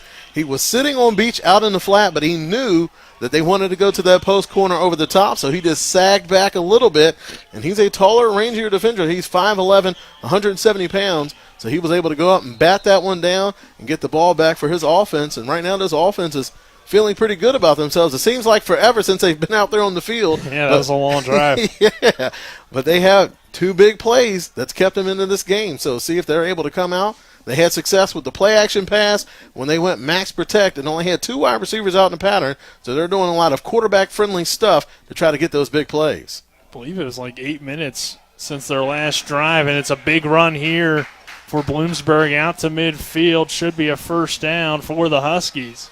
And they're surging. They pushed the pile on that play.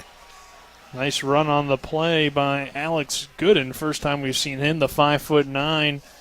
And how about this? He's a grad student. So it's either a freshman skill player or a grad student. He's one of the elder statesmen of this team, and he's a 2018 second-team All-PSAC East player. So you have some experience, and you certainly have some talent in Gooden. 5'9", 210 pounds, so he is a compact little bowling ball running up the middle. So that kind of shows how much they believe in these young guys. That Gooden, a former, all-conference player, and he's kind of been a reserve for them for the most part. Short run on that play. Kyle Smith, along with Chris Lane, coming up to make that tackle. Will be second down. Because you look at his career numbers, he's played in 29 games overall for the Huskies. Over 1,700 yards during that time. Pollard goes in motion. They'll run it again here with Gooden breaking off tackles, and Ponce de Leon in to make that tackle for the Rams, and another player appears to be slow to get up. Looks like Chris Lane may have been the player down at the bottom of that pile. He had such a gutsy performance last week versus Westchester. I wonder how much of this is just residual left over from that game, because I'm not going to lie, I got a little emotional watching that dude play football last week. He had a Warriors performance. And, yeah, it looks like could be, a little bit of hobble in the step this time. He already has a brace on that ankle, so it might be something that's a little bit residual left over from last week, but he is the beating heart and soul of that Rams defense. So that's going to be big shoes to fill if he's not able to come back out and finish this game.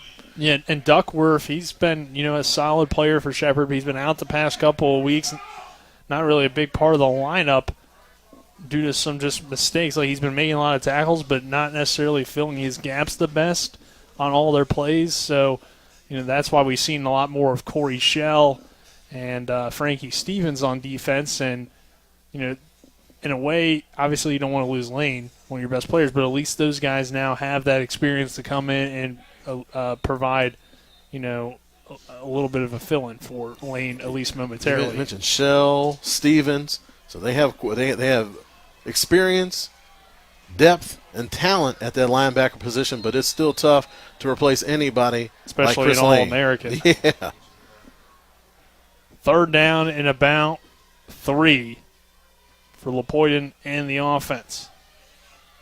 Pass complete. Pollard near side, first down. That time, Isaiah Nixon out in coverage, and that's just a tough cover in space for anybody. Feisaiah Nixon, 6'2", 190 pounds, redshirt freshman. Shepherd defensive coaches really high on that young man. One of the few bigger defensive backs that they have to put out there. But Pollard's just very tough, especially when they put him in the backfield. That is a tough mismatch, and you see that the Huskies have done a good job of really using that, working him out of the backfield, maybe getting matched up on a safety, but ideally trying to get him matched up on a linebacker where you really have the mismatch. Apparently that wasn't a first. He's about a yard short. They'll run up the middle and get that first down on fourth down and a few inches. Another big run for Alex Gooden. And Bloomsburg has to go quickly here, and it seemed like they were a little unaware of it initially with 34 seconds to go. Now they'll line up and spike. They've had to burn a couple of timeouts early on just to get personnel and formation straight. You have a young team. That's just something you're going to have to do. And in the first half, you're going to be a little bit more liberal in how you use your timeouts. But right now, that's when it comes back to bite you, is when you are trying to mount that 2-minute drive at the end of the first half, trying to put some points on the board, and you don't have those timeouts the way you need. So you have to waste it down to kill the clock. And now you're kind of behind the chains here with 2nd and 10. 2nd down and 10. Poitevin in the shotgun.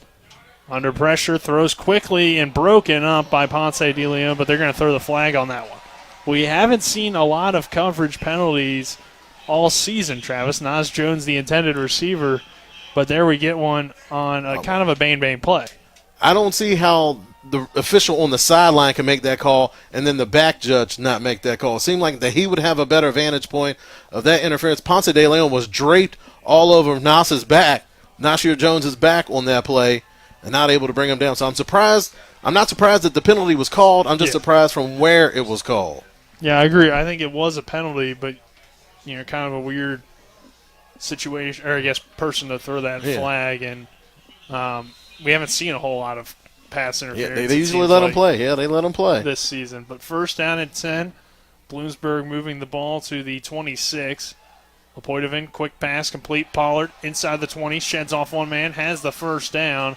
They're picking on Isaiah Nixon a lot on this drive. They like that matchup going at Nixon with Pollard.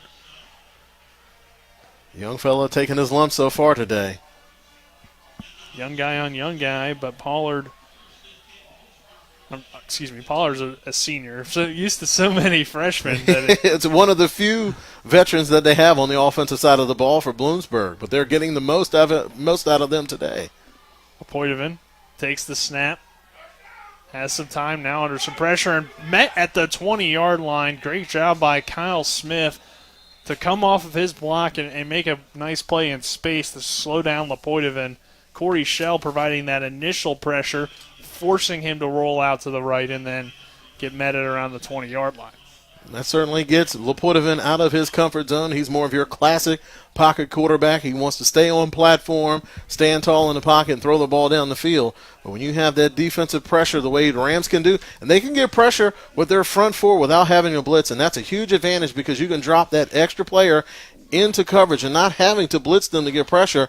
And Kyle Smith has just been an absolute terror so far this year. Coming into today's game, having 12.5 tackles for a loss and 7 sacks. Last week had a sack, also 2.5 tackles for a loss. So he's a player that lives in the backfield and just gives you so much off the edge. And you can switch him up to either side, so that's just a tough assignment for any offensive lineman to try to get your hands on him when he's able to rush hard off of that wide 9 alignment.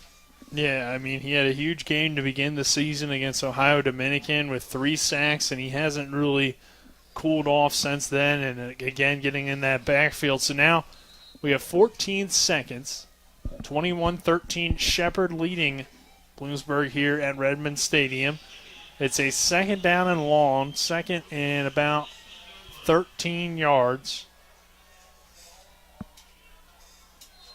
Backed up on the 18-yard line. Bloomsburg coming out in the shotgun formation. So Langley versus McDade matched up 1-on-1 up top. Let's see if they go to that fade.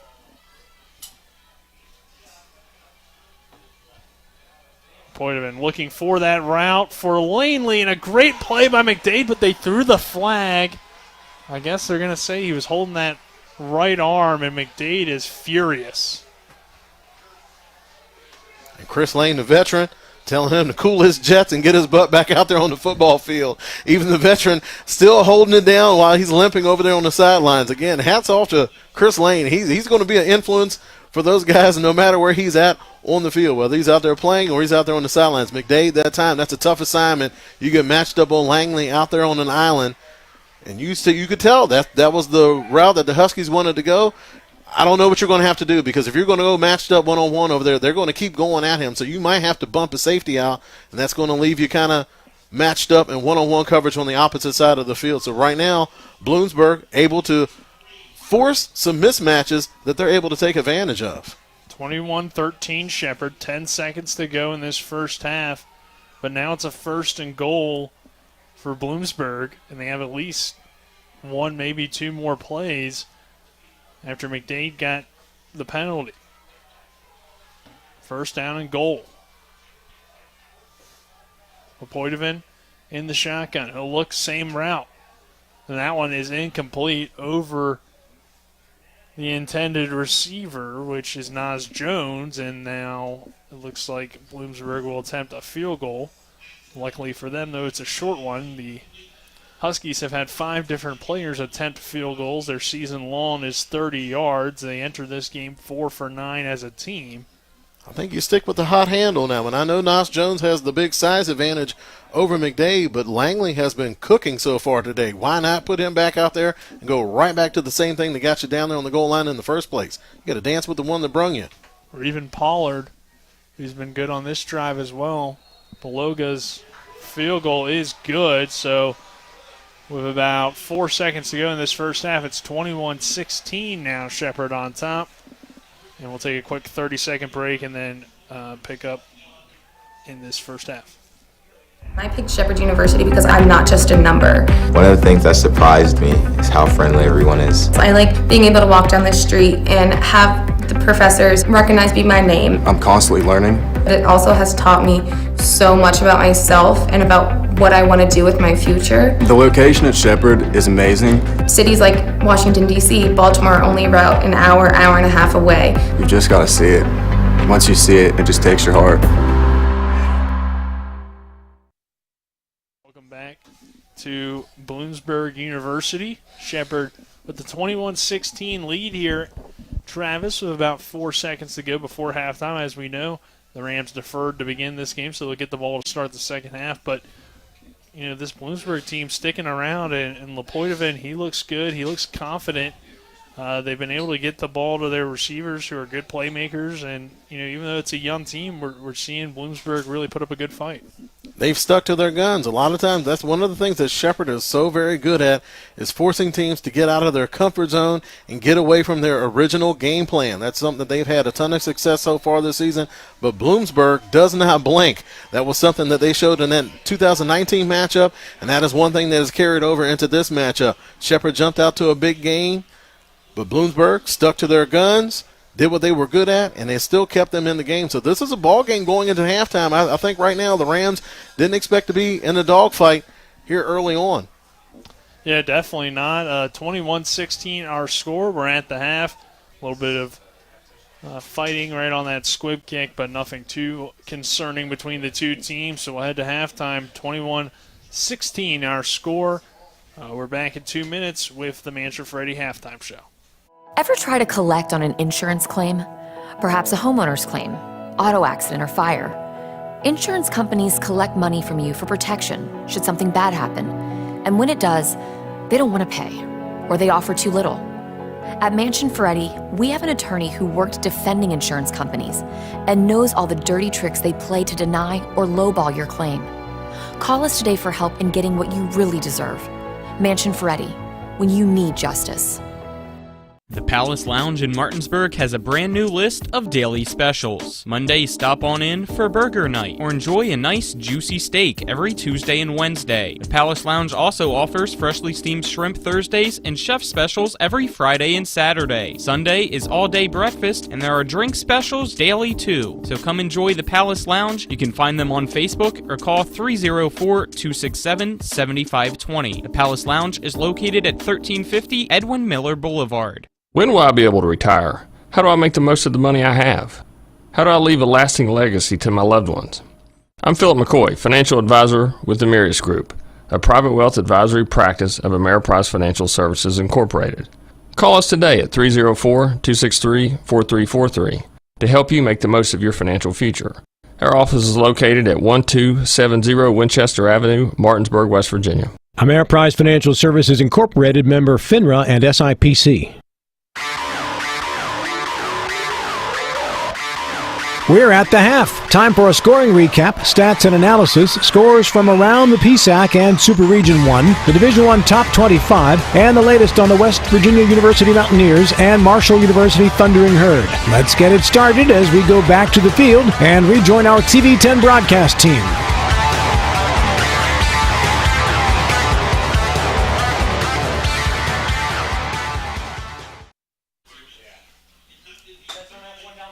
Welcome back to Bloomsburg University. Shepherd with the 21-16 lead here at the half.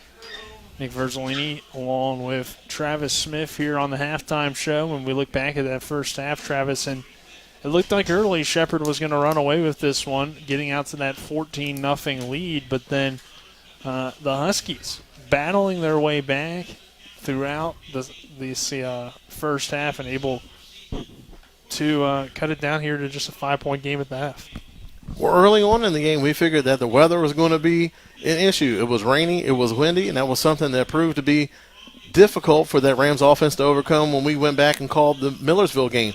Again, but they were quicker to switch. I think they learned from that game, and they were quicker to switch to a different offensive look where they went with a little bit of a heavier look, sometimes using a fullback or using a couple tight ends, but they were able to get on track early on, embracing what they had, using that running game, and put some points on the board early. But credit to the Huskies coaching staff and credit to the Huskies team because they did not blink. They stuck to their game plan, and what they're doing, they're putting their quarterback in a good position to make plays. They're making things easy for him. So on those big pass plays, it was usually max protect up front. They used play-action pass and allowing him to take deep shots down the field, and you're able to take away that Rams defensive pressure, and that's one of the things that really helps out that defensive back, those defensive backs on the back end, is that a lot of times quarterbacks are forced to get rid of the ball quickly, and they're athletic enough and they're ball hawks enough to come up and make plays on the ball, but they haven't had that luxury today. They've been trapped in coverage for long periods of time because Bloomsburg has done a good job of protecting the quarterback and giving Lepoitovin a clean pocket to step up and throw the ball in. And they've got some playmakers on the outside. They may be young and inexperienced, but they certainly do not lack in talent or depth. They've also been creative on the offensive side of the ball. Like we mentioned, they've used Pollard as a wide receiver. They've also used him in the backfield as a running back, trying to get him matched up against linebackers when he leaks out of the backfield. So again, credit to this Huskies coaching staff. They're making the most of what they have out there on the field, and it's enough to keep them in the game. I don't think a lot of people think that this game will be 21-16 at the half, but some big plays by the Huskies have kept them in it. But the Rams, the offense has just been doing fine. They've bogged down a couple of times, but I'm curious to see how the Huskies are going to be able to adjust, because if they're not able to get that pressure that A.J. Simon was able to bring them up the middle without having to blitz, I think that's going to make their task on the defensive side of the ball that much tougher, because if you're giving Tyson Bajan plenty of time in the backfield, that's just going to be a long day for your defense. Yeah, definitely. It has kind of allowed Shepherd to make some big plays down the field, but we look back at that first half, and I think some things that stand out is obviously Bloomsburg's ability to fight back and, like you said, get a little bit of pressure on Bajan. And if they have Simon in the second half, because he left with an injury, and of course on the Shepherd side of things, Chris Lane going down with an injury. So two of the better defensive players for both teams getting hurt, and they're going to need those guys in the second half if they want to get some stops. But for both teams, I think it's going to be Simon looked to be in a little bit better shape when he was walking off the field. I think Chris Lane, he was dinged up last week. That was just a Warriors performance for him to get through that game versus Westchester. He had big running backs that he had to wrangle all last week, and I think it's kind of taking its toll. Like we mentioned, these linebackers or just anybody on that defensive side of the ball for the Rams, not that big. Chris Lane, 6 foot, 210 pounds, and he's playing middle linebacker, so he's having to fight off a lot of guys that are bigger than him, that weigh more than him, and that's just going to take a toll over the course of a season, and I think you kind of saw the culmination of that towards the end of last week's game, and you're seeing that here early on. It's a cold, rainy, windy type of day. You're already beat up and body sore, and you go out there and you have an awkward tackle on the play, and he comes off, and he had to have help walking off the side of the field. So, and the way he plays, he's a sideline-to-sideline type of linebacker, and I think that's really going to inhibit the way that he likes to play on the side of the ball, and that's going to put a lot of pressure on that Rams defense because he kind of set up that whole defensive front. So it's going to have to be somebody stepping in to some very big shoes to try to fill that role in the second half if Chris Lane isn't able to come back out. Yeah, and obviously I think Shepherd needing more out of its secondary and some key players making some big plays on both sides of the ball, especially for Bloomsburg on those last few drives. It'll able to get the big touchdown plays down the field, but also get some guys underneath and work against that soft zone that we saw early. It was working well for Shepherd, but then the Huskies kind of adjusted to it and kind of tore it apart at times. They absolutely did, and they were able to do it with play action pass. Sometimes they would have mirrored routes where sometimes the defensive backs would jump the route that was underneath and leaving that big post over the top. I know that was the case for that big Pollard touchdown in the second quarter where they had two wide receivers running the exact same route. The defensive backs, after they bit on the play action pass up front, they jumped that underneath route, leaving Pollard matched up one-on-one underneath, and he was just able to outrun the defensive back and go in for that touchdown. So Bloomsburg, a lot of times we always talk about Shepherd being able to make the most of those mismatches. Credit to that Bloomsburg coaching staff. They've been able to create those mismatches and take advantage of them here early on in the game. So we'll take a 2-minute break. On the other side of that break, we'll hear from Spencer Dupuis back in the studio, and then he'll send it back to us, and we'll get you some stats for this first half of play. This Shepherd University Rams football on WRNR TV on YouTube and TV 10 in Martinsburg and around that area. The right attorney can make all the difference in the outcome of your case. I called Sutton and Janelle, the best lawyers you could ask for. Sutton and Janelle Attorneys at Law. 70 years of collective legal experience. Family law, criminal defense, DUI, personal injury, and mediation. Sutton and Janelle got the most favorable outcome I could have expected. Visit Sutton and Janelle's new historic location, 224 West King Street in Martinsburg. Online at suttonandjanelle.com. Sutton and Janelle Attorneys at Law. They value your rights and are passionate about your success. Erie Insurance says here's to the grown-ups who move, mortgage, mow, and still bust a move. But does your home insurance still fit? Erie helps you protect the home you've grown into, all at fair prices that are often less than the other guys. So how do you find the right coverage? Magic. Nope. Local independent agents who get to know you like this. Your local Erie agent in Martinsburg is Smallwood & Small Insurance. Get a quote at smallwoodandsmall.com. Erie Insurance. W. Harley Miller Systems understands the need and desire for reliable and affordable smart home solutions. Secure your home with a security system and keep a close eye on your family. Automate your home with a Control4 system and have smart technology work as one. Set daily schedules to control your thermostats. Push a button and set the mood for dinner by dimming lights and playing music, or just sit back and enjoy a movie in your own home theater. Put decades of experience to work for you. Visit us at whmsystems.com or call 304-350-1931. Welcome in to the Home Helpers Home Care of Martinsburg halftime scoreboard show. One you're tuned into right now has Shepherd leading 21-13 over Bloomsburg. We'll get you back out to that in a few moments. But some finals earlier from the PSAC. Slippery Rock gets the 63-21 win over Gannon. Mercyhurst gets a 38-20 win over Clarion. And currently underway right now in the third quarter, East Stroudsburg leads Shippensburg 23-14. Looks like it's still in the first quarter, or there's not been an update. Lock Haven versus Westchester, have not seen an update on that. Edensboro currently leads IUP 7-6 in the second quarter, and Kutztown all over Millersville so far, 16-0. Later on today at 4 p.m., Seton Hill visits number 14 Cal U, and that's it for in the PSAC. Now we'll look at locally regional-wise. The Mountaineers right now have a 17-14 lead over number 22 Iowa State with about 6:33 left in the second quarter. And the Marshall Thundering Herd, they will get going here in about 9 minutes, a 3:30 kickoff and on Stadium TV at home against the Florida International Panthers. Announcement made yesterday that Marshall has will ditch Conference USA to join the Sun Belt. They become the third former Conference USA school now, joining Southern Miss and Old Dominion to join that. They will join no later than July 1st, 2023.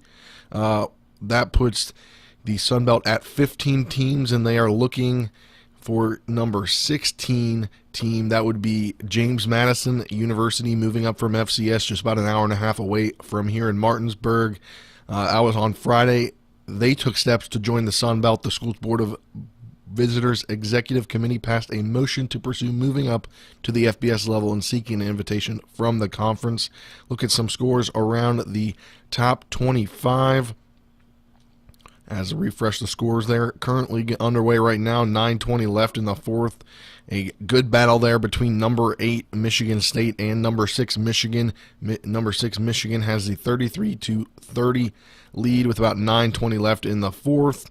Unranked Miami up 34-30 or 38-34 over number 17 Pitt. That's with about 2:46 left. Games that had been final from earlier today. Number 2 Cincinnati all over Tulane 31-12.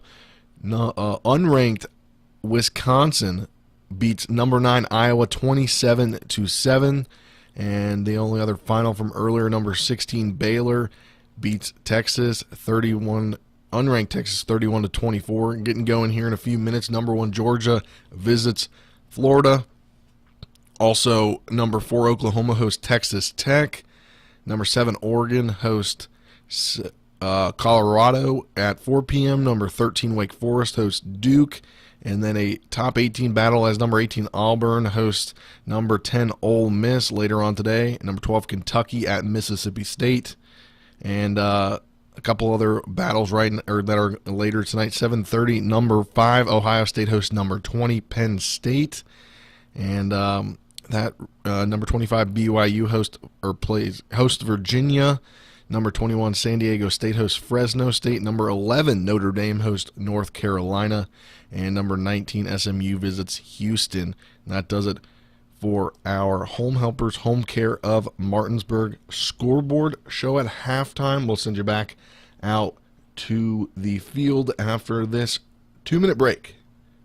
This is Eric at Hagerstown Ford. Over the last decade, the way we buy things have evolved. Now, you get on your phone, click Want It, and it shows up at your front door. At Hagerstown Ford, it is that convenient. We've changed the car buying experience on the I-81 corridor forever. And with a return policy better than Walmart, there's absolutely no reason to buy a new or used car, truck, or SUV anywhere else. Just like Amazon, Hagerstown Ford will deliver the vehicle to you, where you are, and on your time. And if you don't want it, return it. No questions asked. Why waste your time at a car dealership playing the dumb back-and-forth games? Besides, we hate it more than you do. I assure you, no dealership from Winchester, Virginia to Washington, D.C. will beat our price. No dealership from Chambersburg, Pennsylvania to Baltimore, Maryland will beat our price. And no other dealership will allow you to return it if you don't want it. Hagerstown Ford absolutely provides the best experience at the best price. Visit HagerstownFord.com to schedule your VIP experience. Click on the vehicle you want and get your new ride delivered to you at no risk. See dealer for details. The Palace Lounge in Martinsburg has a brand new list of daily specials. Monday, stop on in for burger night or enjoy a nice juicy steak every Tuesday and Wednesday. The Palace Lounge also offers freshly steamed shrimp Thursdays and chef specials every Friday and Saturday. Sunday is all-day breakfast and there are drink specials daily too. So come enjoy the Palace Lounge. You can find them on Facebook or call 304-267-7520. The Palace Lounge is located at 1350 Edwin Miller Boulevard. The Honda Civic and the Accord are uniquely stylish in their own way. But do you know what they have in common? Reliability and comfort? Sure. Available turbocharged engines? Of course. But also, the driver, having fun for no reason, except for the thrill of driving a Honda. Kelley Blue Book's 2021 Best Value Brand. Miller Honda, south of Winchester, home of the lifetime powertrain warranty. www.mymillerhonda.com. Based on 2021 brand image awards from Kelley Blue Book, visit kbb.com for more information.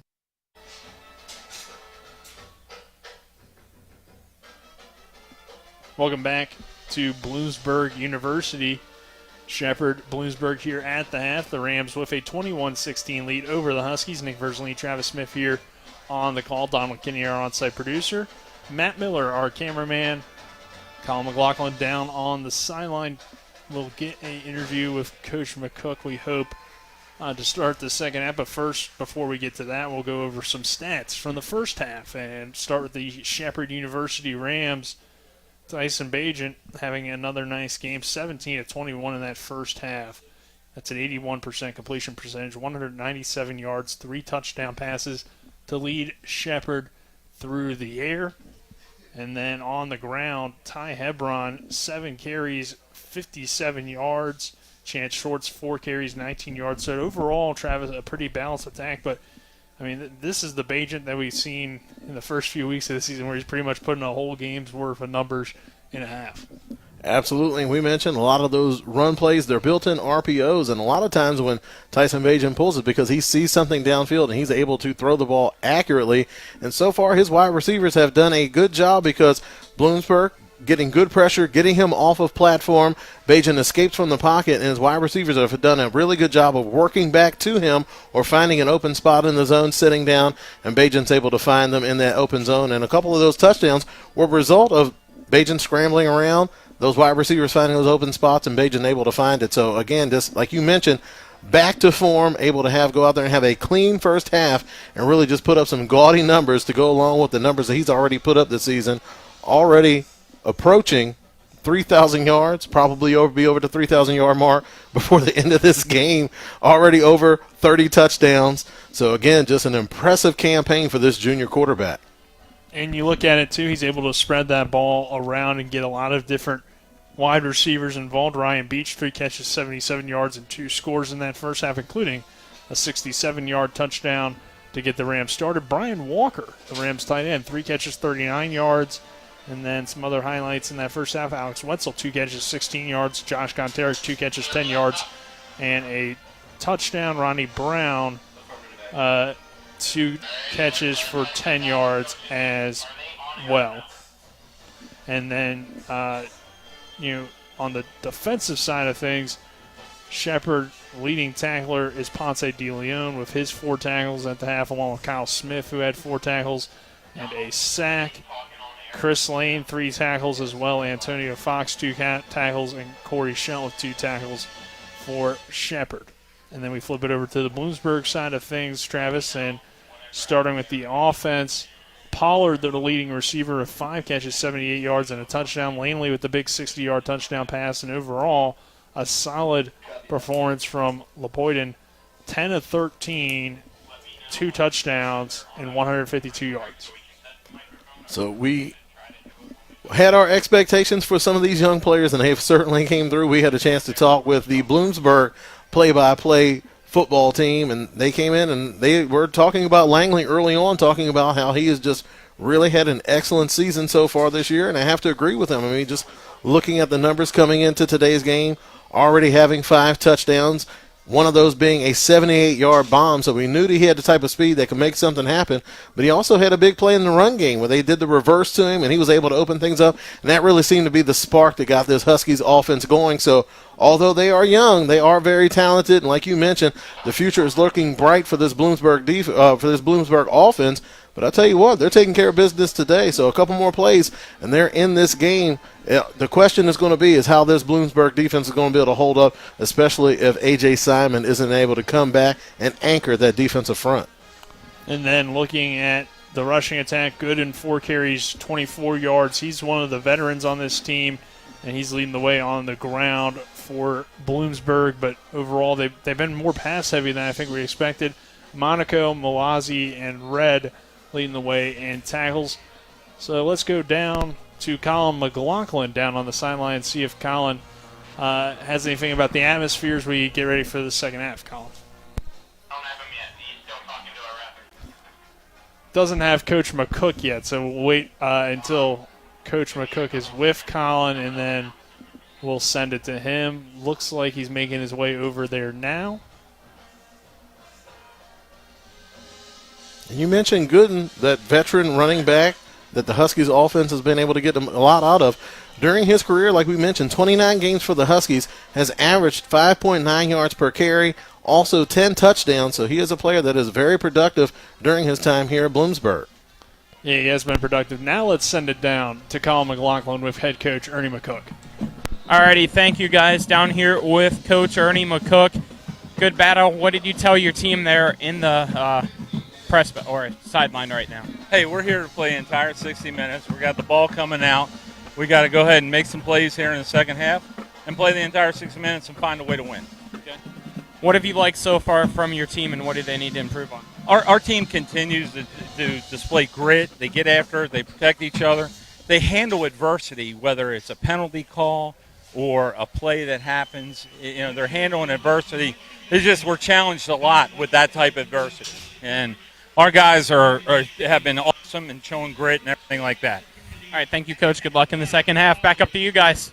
Thanks, Colin. Good stuff down there on the sideline of Coach McCook, who obviously, probably looks at this first half and, looks back on it and sees that his team has a 5-point lead, but, it could be better against the team that's 2-6 heading in. But again, Bloomsburg, as we noted before the game, seems to be getting better, and they're a young team that will grow throughout the season, so they know this is an opportunity to kind of prove themselves against one of the top teams in the entire country.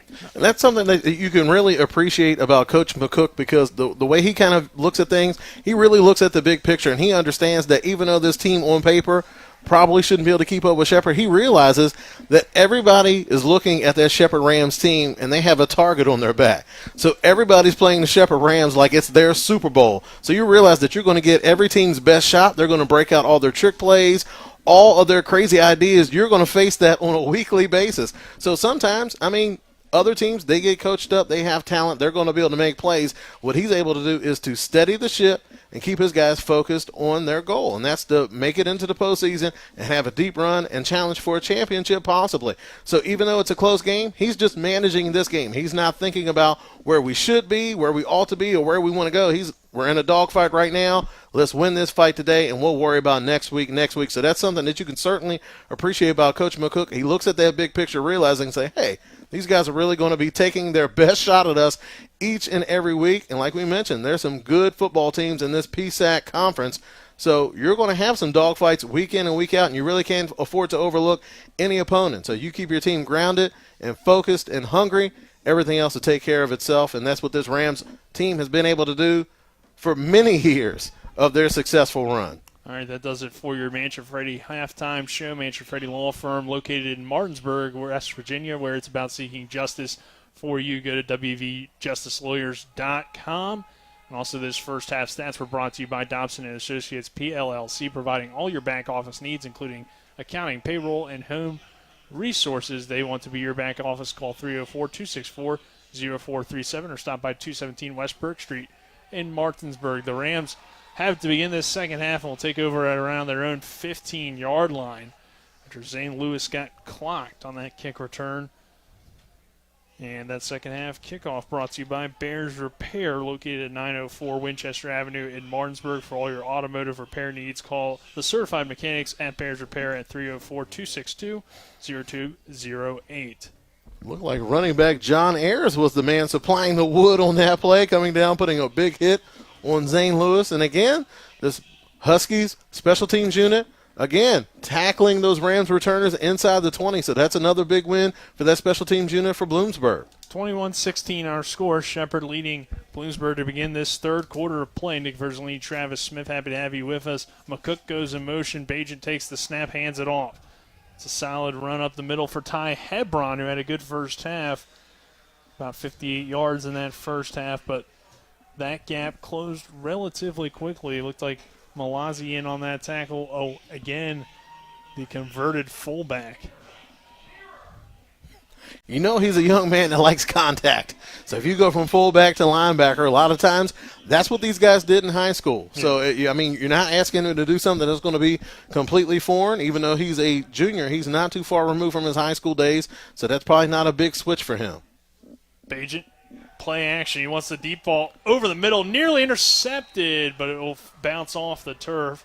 He wanted Greg Leonard trying to come up with that interception. Appeared to be Quentin Gaskell after it was tipped initially by Monaco. Excuse me. So it'll be third down for the Rams. Backed up on their own 19-yard line. Be about 3rd and 7. Bajan takes the snap, looking to throw. Bajan under some pressure, rolling to the far side, complete to Ryan Beach for a first down across the 30-yard line. And what do? You have so much talent on the outside that you have to play off. You can't afford to get beat over the top.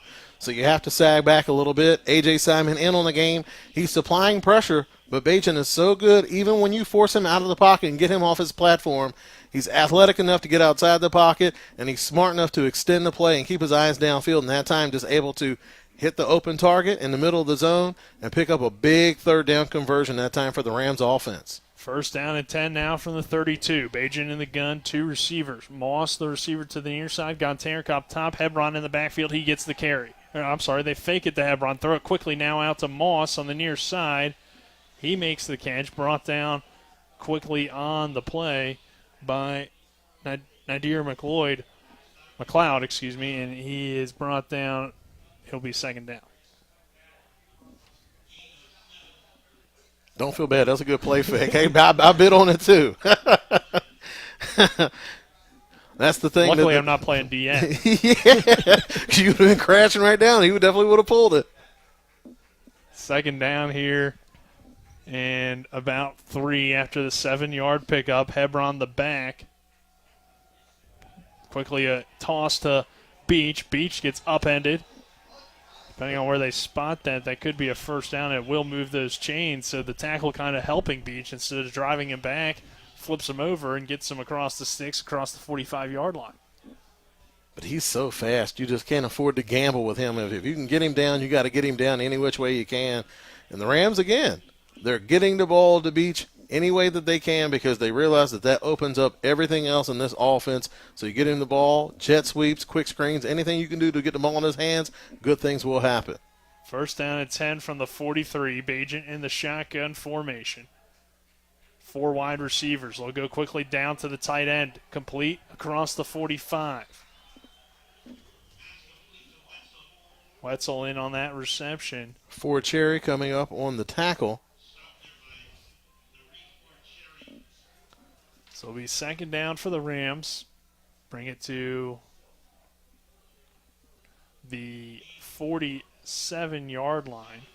That was a good open field tackle. He was able to wrangle him. He had a lot more room to run if Ford Cherry doesn't come up and make that tackle in space. Hebron the back here. Bajan adjusting at the line of scrimmage. They'll go Hebron this time up the middle. He'll lower that shoulder, carry some defenders into Bloomsburg territory. Simon in on that tackle. And it's another first down for the Rams. Also Jameer Red, so he took a couple Huskies defenders for a ride that time for a first down. Again, kind of a combination of Ronnie Brown and Chance Schwartz as far as speed and power, also having good hands out of the backfield. First and 10 from the 46. Bajan in the shotgun. 3 receivers to this near side. Hebron remains the back here on first down and 10 in Bloomsburg territory. That's Brown actually out of the backfield. Brown makes the catch. Brown still on his feet inside the 30 and knocked out of bounds around the 25-yard line. There's that little swing pass. It's either that wheel route that they go to with Ronnie Brown that beats you deep down the field, or they get some blockers out in front, and that time able to get the blockers out in front with Brown, and with his speed, that's obviously a dangerous play for any defense. It's another Shepherd first down. And they're going quickly, too. A lot of no huddle and a lot of quick on the ball for the Rams on this first drive of the second half from the 25-yard line now of Bloomsburg. Brown the back to the left of Bajan. They'll run Brown. Brown dancing in the hole. Cuts it up at the 15. Nice run for him.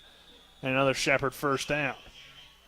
You can certainly see that this Rams offense has made their adjustments. Like you mentioned, they're going tempo, keeping that same group out there on the field, not allowing the Huskies to substitute people in because you don't want to get caught. Basically, use a hockey term, you don't want to get caught in a shift change because that is a fast, smart offense, and they will catch you if you have guys running on and off the field. And this Rams offense is just so versatile. You can line up people at several different spots, and they're still a threat no matter where they're lined up. First and 10 from the 11 now. Play action. Bajan rolls to the near side. Bajan looking to tuck and run himself inside the 5. Lowers the shoulder, and Bajan is knocked out of bounds. Again, coming up and making that play, Monaco. It'll be first and goal for Shepherd. Actually, about 2nd and 1. Monaco, a savvy veteran defender, but not the biggest guy. 5'9", 180 pounds.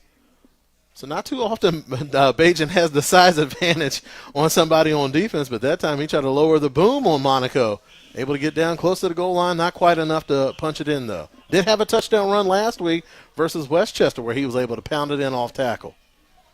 Gonteric and Pulse, the receivers, to the far side. Hebron the back. They'll throw it to Gonteric. Gonteric lowering the shoulder at the 2, maybe about down to the 1, but he got met at the goal line. It's like Monaco was able to. Monaco again. Able to stick his face in there. It's a guy that only stands at, like you mentioned, 5'9", 180. He's able to make a lot of good plays on this defense and play physical. Yeah, he's one of the stalwarts on that defensive side of the ball. Does a lot of work on special teams as well, so it's rarely that he comes off the field. Last week, had 7 tackles, 6 of those solo. Also, 1.5 tackles for a loss, so he can make plays in the box if you ask him to. 3rd down and 1. They'll turn around, hand it to Hebron. Hebron is in untouched for the Rams touchdown. Shepard takes the ball down the field on the opening drive of the second half to extend the lead to 27-16 with 8:10 to go in this third quarter. Always a good move to run right behind right tackle Joey Fisher, 6'5", 285-pound sophomore. He was an absolute road grader on that play. Just cleared a path, and there was nothing in there to even lay a finger on Hebron as he was able to run it in for a touchdown. Ty Hebron with the big game a week ago and having another nice game here today in that opening drive. Travis, of the second half, taking nearly 7 minutes off the clock. A very efficient, quick drive for the Rams. Remember, early on, the Huskies had a chance to get them off the field on a 3rd and long. Not able to do it. Bajan was able to extend the play, pick up that first down. After that, Rams off to the races. Hayden August Scrivens' extra point is good. 28-16 Shepherd. 8:10 to go in this third quarter. We're back at 60. Hi, this is Talk Radio WRNR and TV10's Rob Mario. My family first stayed at La Bella Vita at Deep Creek Lake in Maryland several summers ago, and we've gone back every summer since. La Bella Vita is owned by Martinsburg residents who've meticulously decorated and furnished this amazing mountaintop vacation home with breathtaking lake views that is only 2 hours away, featuring 5 bedrooms, 5.5 bathrooms, a fireplace, a large family room with an 85-inch TV, a hot tub, and multiple decks. There's lots more of the La Bella Vita experience to enjoy, including Deep Creek Lake itself, a 3,900-acre lake with 69 miles of shoreline. It's a great combination, and it's waiting for you. So take it from somebody who's been there multiple times. You are going to love staying at La Bella Vita at Deep Creek Lake. For more information, visit the Facebook page or contact Tailor Made Deep Creek Vacations and Sales or call 301-750-2182. Welcome back to Redmond Stadium in Bloomsburg, Pennsylvania. Shepherd leading the Huskies 28-16. 8:10 to go in this third quarter. Hayden August Scriven kicking it away after the long drive, resulting in the Rams touchdown for Ty Hebron. Nice return here on the ensuing kickoff. Still on his feet. There is Monaco. Monaco one-on-one with the kicker and coming from behind to make the tackle for Shepherd about the 30-yard line. Wow, that looked like it was stacked up around the 35, 40-yard line, and then Monaco just broke free and nearly took it to the house. And special teams has been an issue for the Rams all season, Travis, and they're almost resulting in 6. Very similar to a play that we saw last week versus Westchester, where it looked like the returner was almost down on the play. The Rams defenders kind of gave up on it, and he was able to spring it a little bit longer. Same thing on that one. Monaco just kept those legs churning, like we mentioned. Even though he's out there on defense, he has a big presence on that Huskies special teams, and on that play, he showed you why. First down and 10 from the 32-yard line. Quick pass complete. Isaiah Nixon in on the tackle. Pass was complete to the other Monaco, the brother, there as Caleb Monaco makes the catch.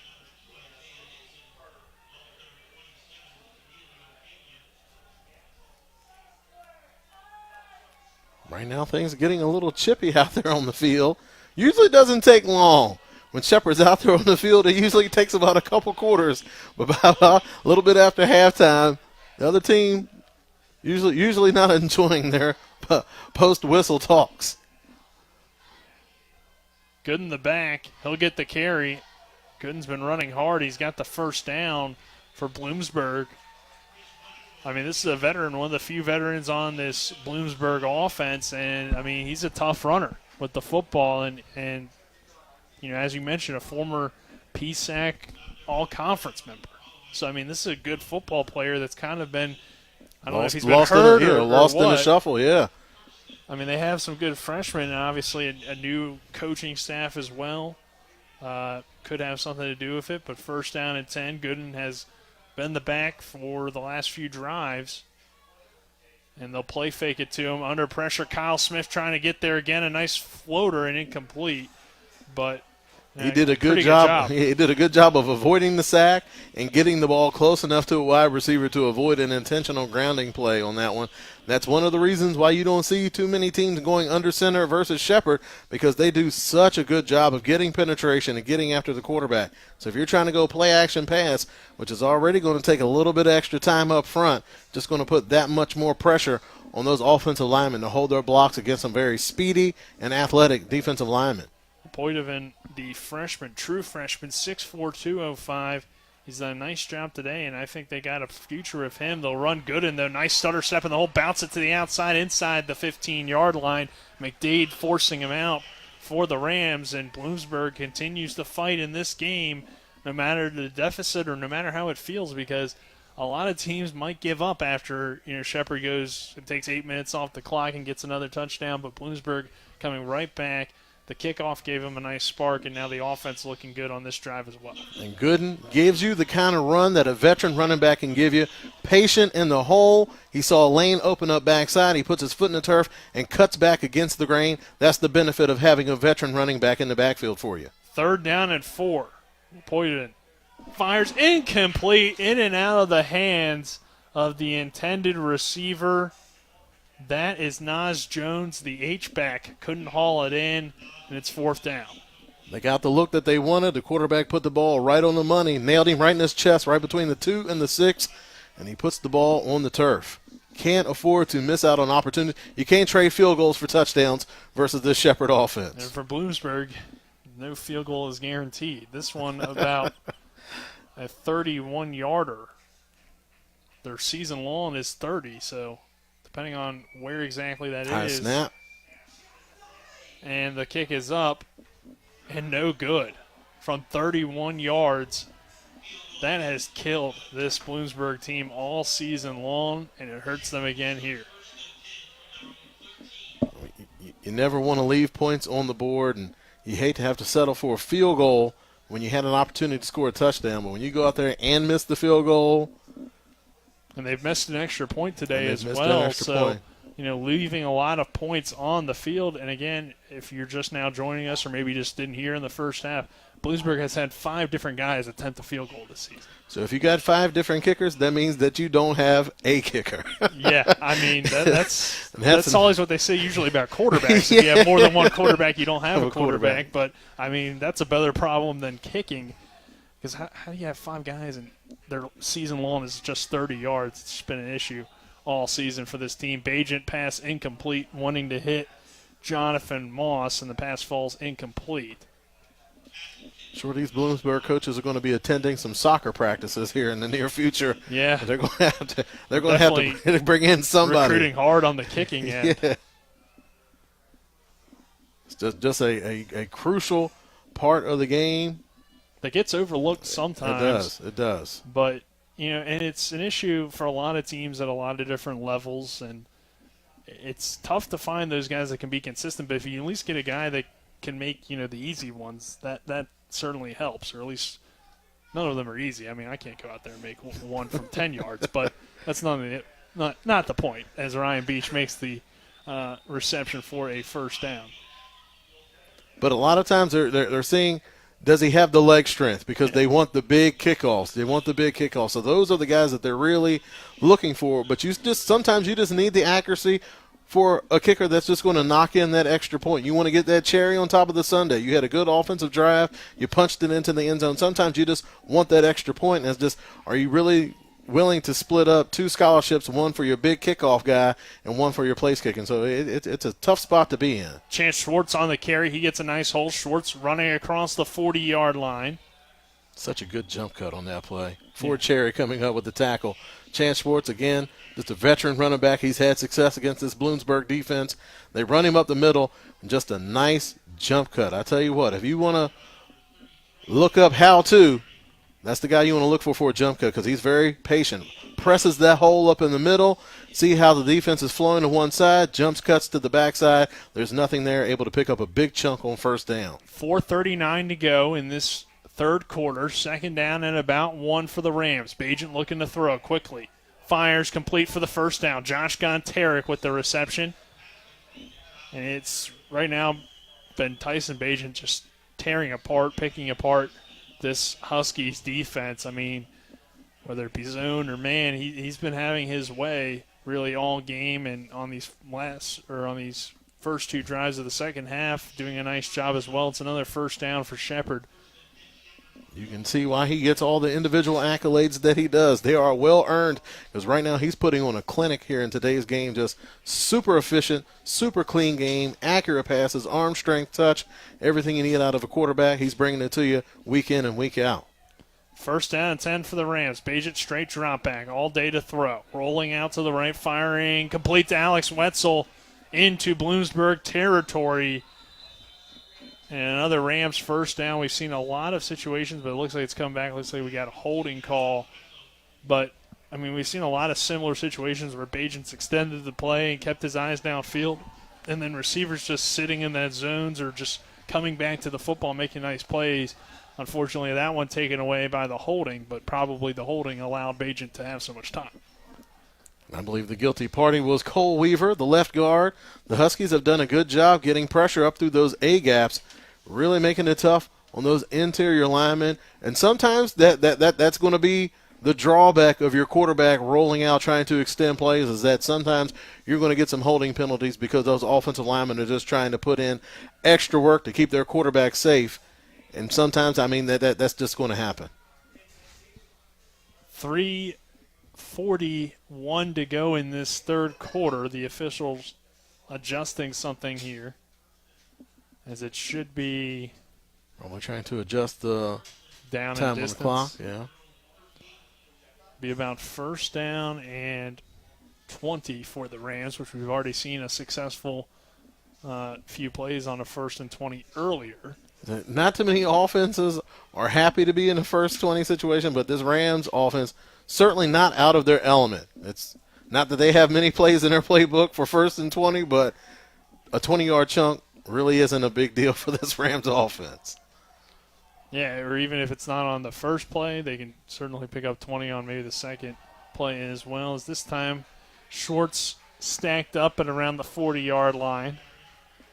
Looked like Heathen on that tackle. It was an awkward tackle on the big running back that time as he runs off the field. Looks like Ronnie Brown is going to check in. Coming up on 3 minutes to go in the third quarter. Shepherd leading by 12 at 28-16. They got second down in about 18. Bagent in the shotgun, 3 receivers set. Bagent with time throws over the middle, complete to Jonathan Moss into Bloomsburg territory, down to about the 48-yard line. That was the fastball that you see Tyson Bagent using on that one. He was able just to get it right in front of Ford Cherry. It looked like Ford Cherry was close enough to make a play on it, but that ball went sizzling past him in there for the completion. So now it's a 3rd and manageable. 3rd down and about 6 from the 48 of Bloomsburg. Bagent in the shotgun. He's got Moss and Beach, the receivers, to the near side. Looks like Gontarek, the receiver, to the far side.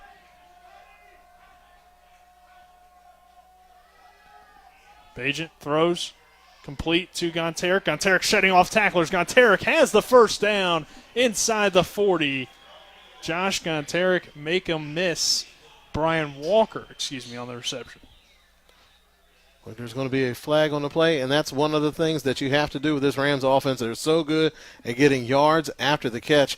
That first defender, it's a tough task to do, to tackle a big tight end out there in space like that, but you have to limit the run after the catch if you want to have a chance of trying to slow down this Rams offense. They're so good at making people miss, breaking tackles, and then picking up extra yards after getting that completion. So it might not have been Gonteric, but Walker kind of looking like Gonteric with his elusiveness on that reception. We do have a penalty on the play.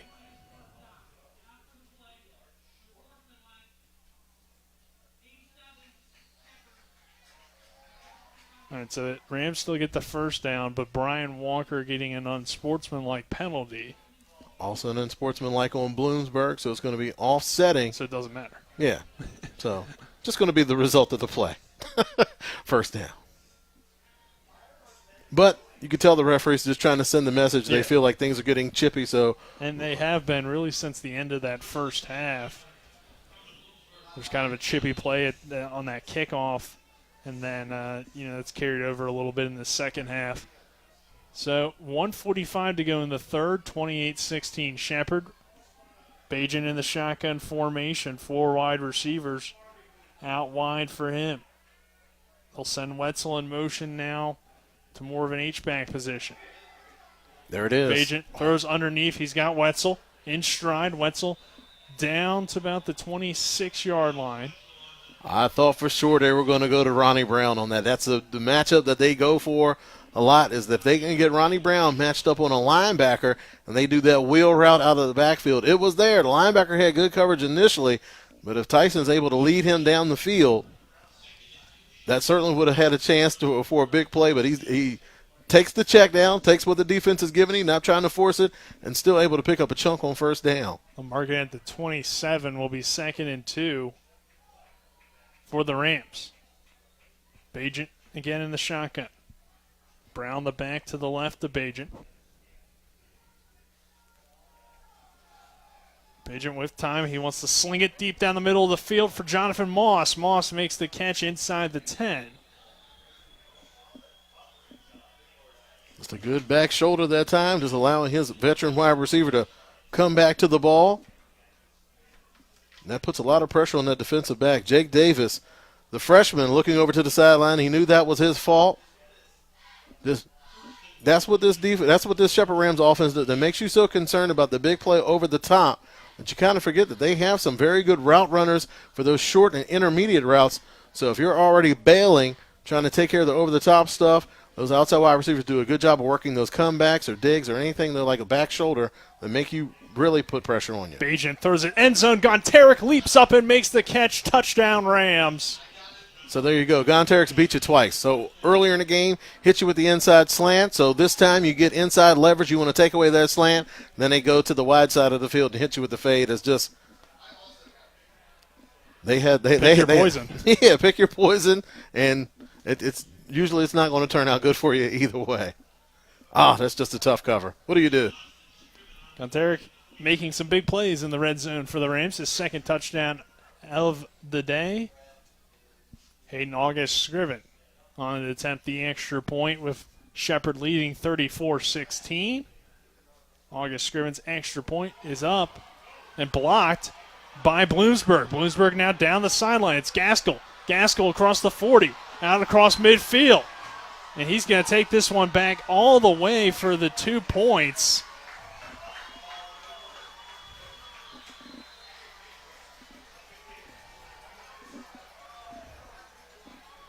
So Gaskell on special teams returning the blocked extra point for 2. Excuse me, that's Nate Capers on the blocked return. I had 29, it was 28. Just a huge surge up the middle that time. And again, the Rams, they are good for a special teams miscue at least once during the game that results in points. And the kicker just got crushed on that play. He tried to do the best he could. He ran over to try to make the play, and he just got enveloped by one of the big defensive linemen from Bloomsburg. All right, let's keep it here because I think we're going to have a quicker kickoff than normal, and we will. So Hayden August Scriven will kick it away. Hopefully one of his teammates adjusted his jersey.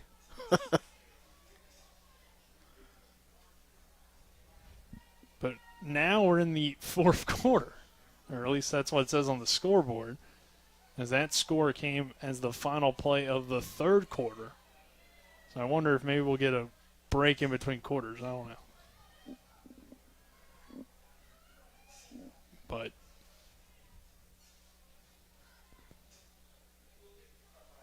we'll have the kickoff. Hayden August Scriven to kick it away for the Rams. So kind of a weird situation. Bloomsburg scoring, but since Shepherd scored the touchdown, they'll kick it away. Monaco fields it at around the 1 yard line. Monaco dancing at the 18, and that's where he gets brought down. Nice play on that one by Malachi Brown. We saw him have a nice kickoff return. The Martinsburg, West Virginia kid making the play on that one. We had a nice kick return a few weeks ago, and they're a play on the other side of special teams.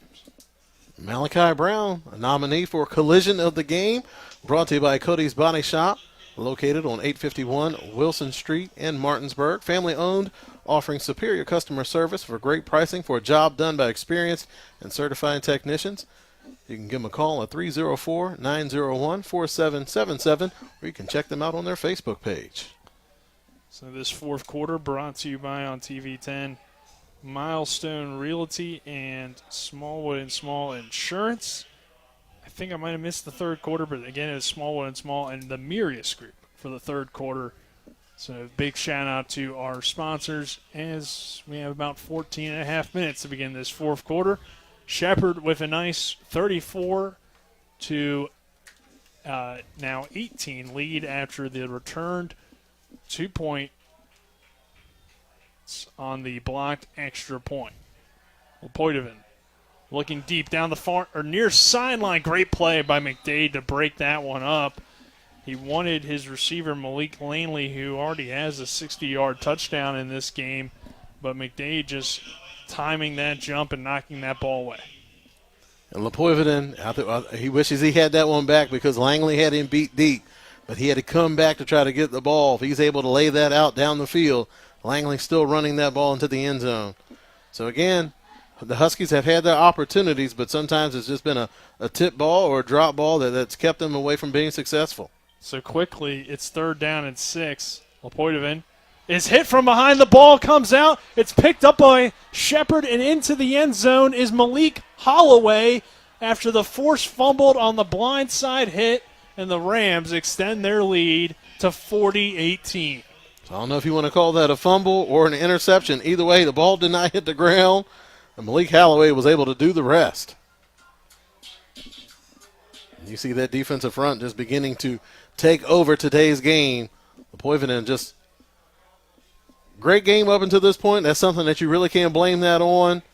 That pocket awareness will develop as he gets a little bit more familiar and gets a little bit more confidence here on the collegiate level. But that Rams defensive front, they're tough even for veteran quarterbacks to try to navigate. August Scriven on to attempt this extra point, with Shepherd leading 40-18.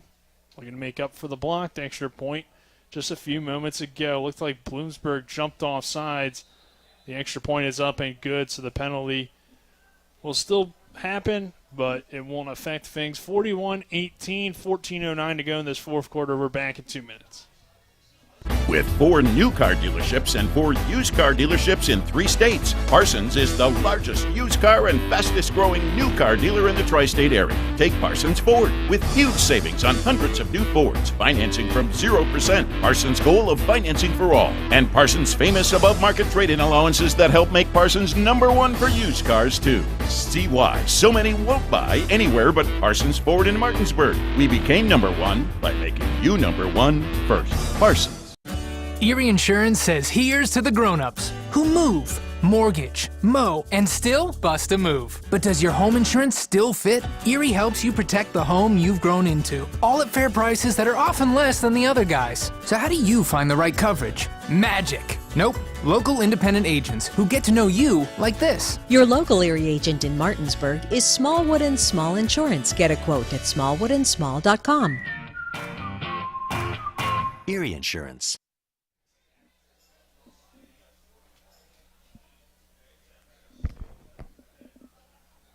Welcome back to Redmond Stadium. Shepherd with a nice lead now, 41-18, 14 minutes to go in this one, Travis. And the defense has stepped up here in the second half and making some plays.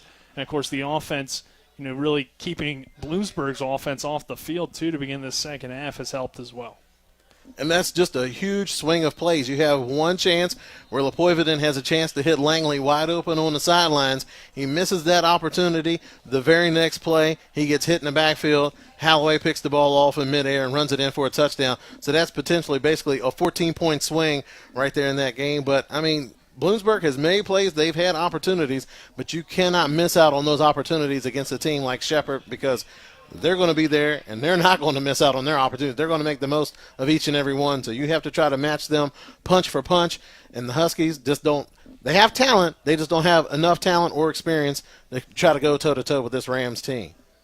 Yeah, and you mentioned, too, you see the potential, I think, with this Bloomsburg team.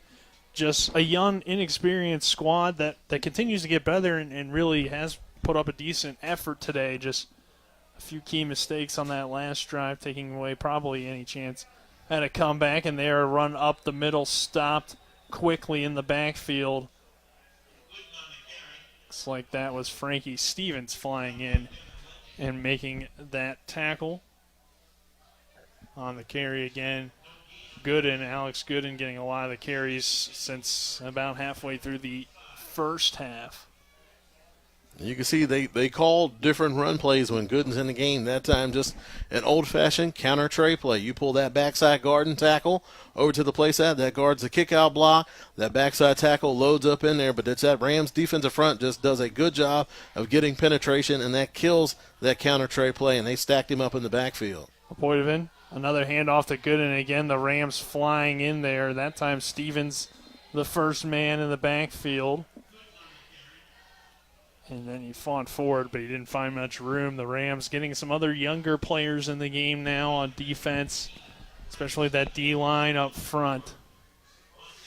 Using some of their reserves that they've been able to rotate a lot this season, but obviously not a whole lot of the bigger names like Ricky Robinson or Jawan Addison in there, along with Kyle Smith in this situation. As it's third down and long, third and about, third and 11, 12:45 to go in this fourth quarter. Lepoiveden looking to throw again, a quick swing pass and incomplete.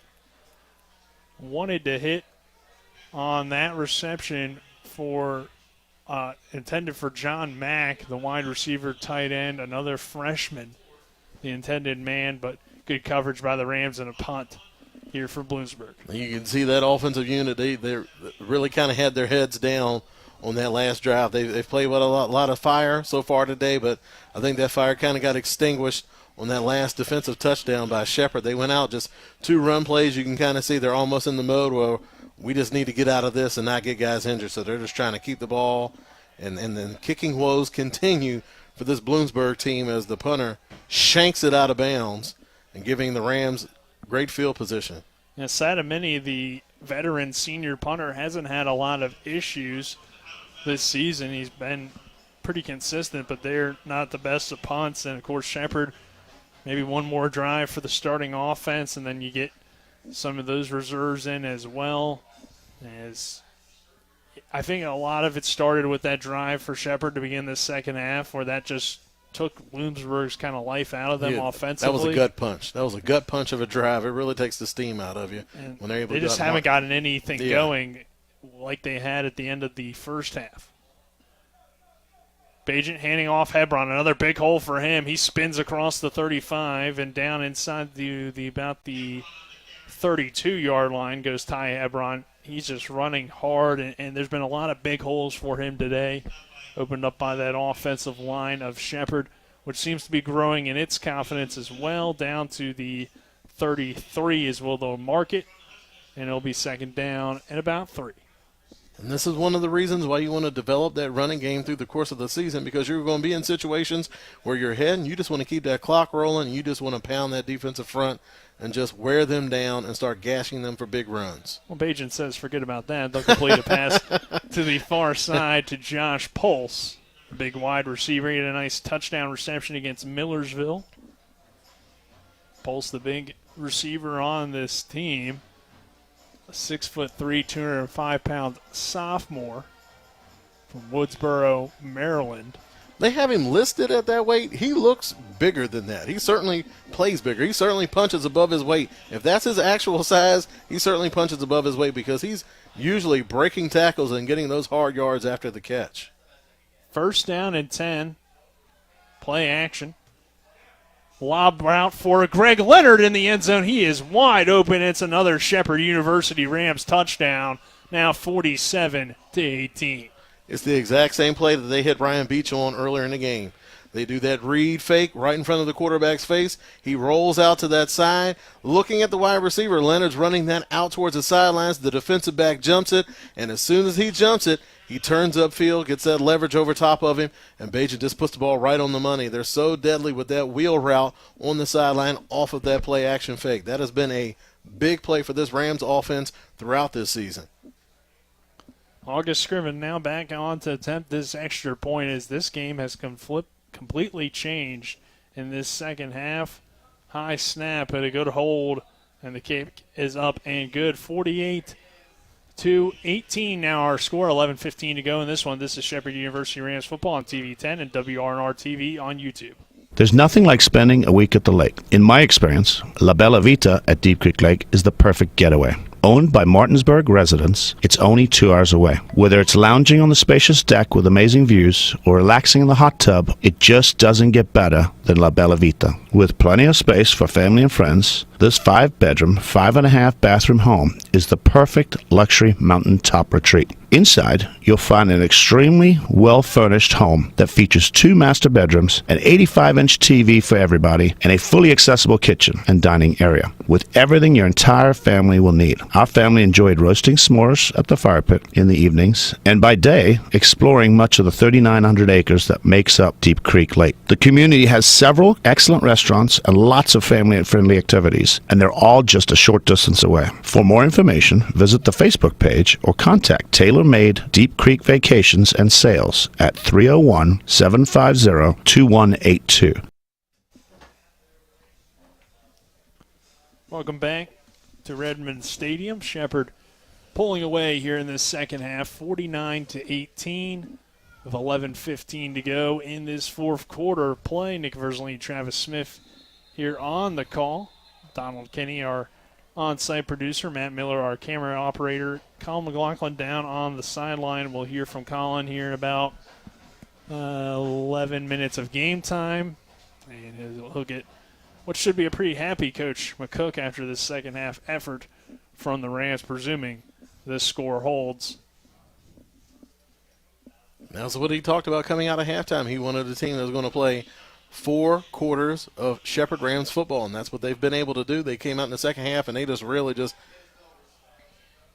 broke the Husky spirit, basically. They came out in the second half, that big, long drive. It was kind of a gut punch, kind of knocked the wind out of them. And after that, the Huskies really haven't had any type of answer for this Rams team on offense or defense. Boydovan, play action, dumps it down in the flat, complete. Across the 30, across the 35, out to about the 42-yard line. On the catch for the Huskies, hauling it in was Blake Pavoikis.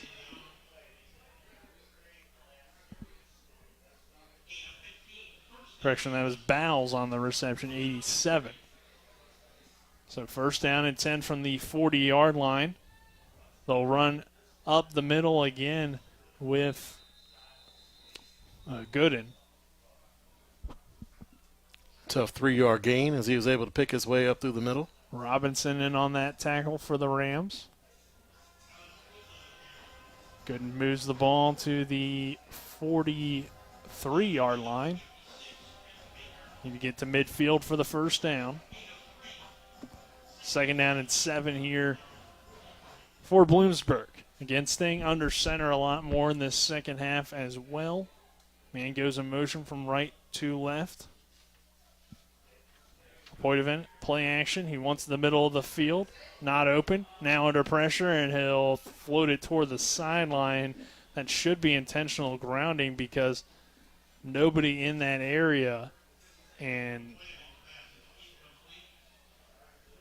Looked like he could have been in the pocket.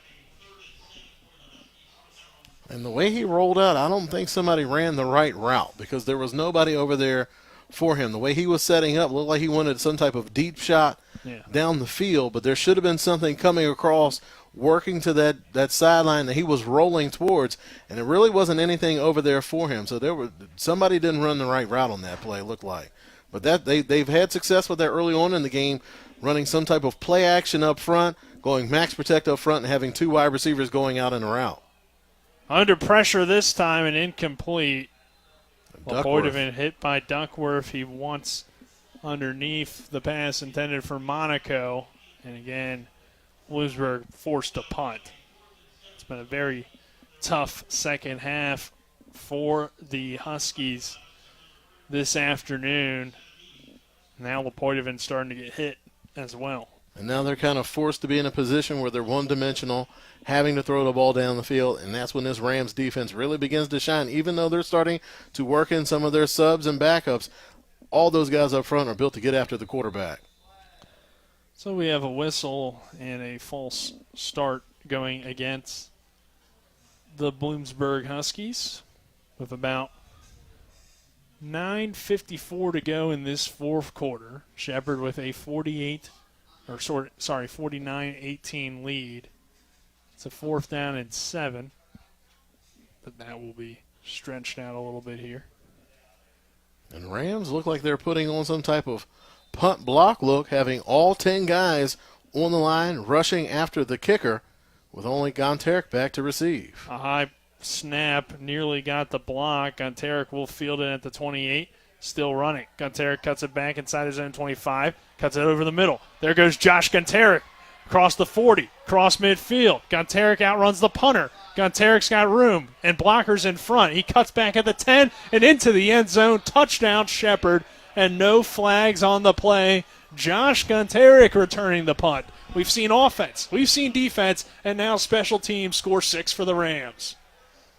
That's my nominee for electrifying play of the game.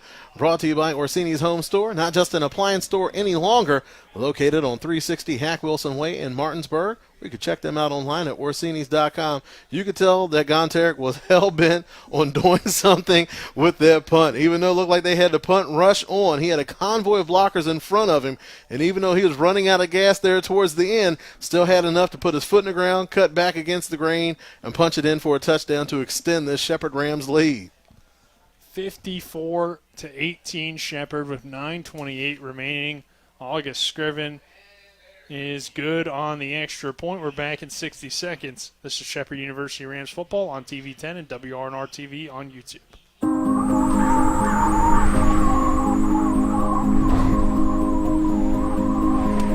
Don't get left out in the cold. Call Roach Energy at 304-263-3329 for your propane and oil needs. Hi, my name's Corey, and I'm here at Orsini's in beautiful Martinsburg, West Virginia. We no longer specialize in only appliances. We have kitchen design, countertops, cabinets, flooring, and even a new 1,200 square foot sleep studio with brands such as Stearns & Foster, Sealy, and Tempur-Pedic. 304-267-7251, 360 Hack Wilson Way in Martinsburg. We price match the big box stores, and we give back to our local community. Orsini's.com.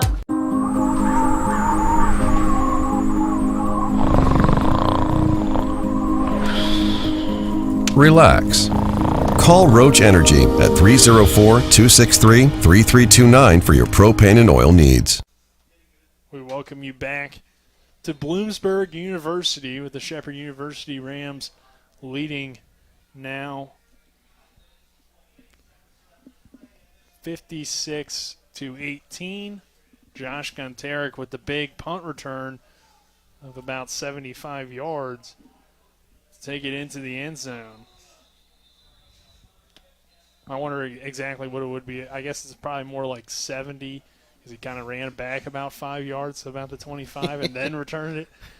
So I guess about a 70-yard return for Josh Gonteric. But, you know, he's had some moments this year where it looked like he was going to break some, and he has broken a few, but a lot of penalties have taken him back. And there he was determined to get into the end zone and good blocking out in front. So The Rams in all three phases today executing. Again, as we mentioned, touchdowns on offense, defense, and special teams now. I am sure Coach McCook will be happy with that one. 55-18 our score.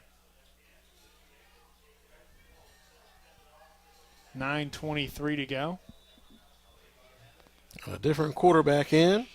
Number 18, Ben Reese, 6'1", 195 freshman out of Bloomsburg, New Jersey. Looks like he's going to be a little bit more of a scrambling type. They like what they have in Lepoitovin. No reason to leave him out there taking hard shots. You bring in another quarterback, and possibly you develop some type of package that you can use in games to come. If you have a backup quarterback that has a different style, more of a scrambler, you can bring him in, more of a wildcat package that's really going to make that defense have to prepare for two completely different styles of quarterback. Reese, play action. A lefty as well as he dumps it down underneath. Complete.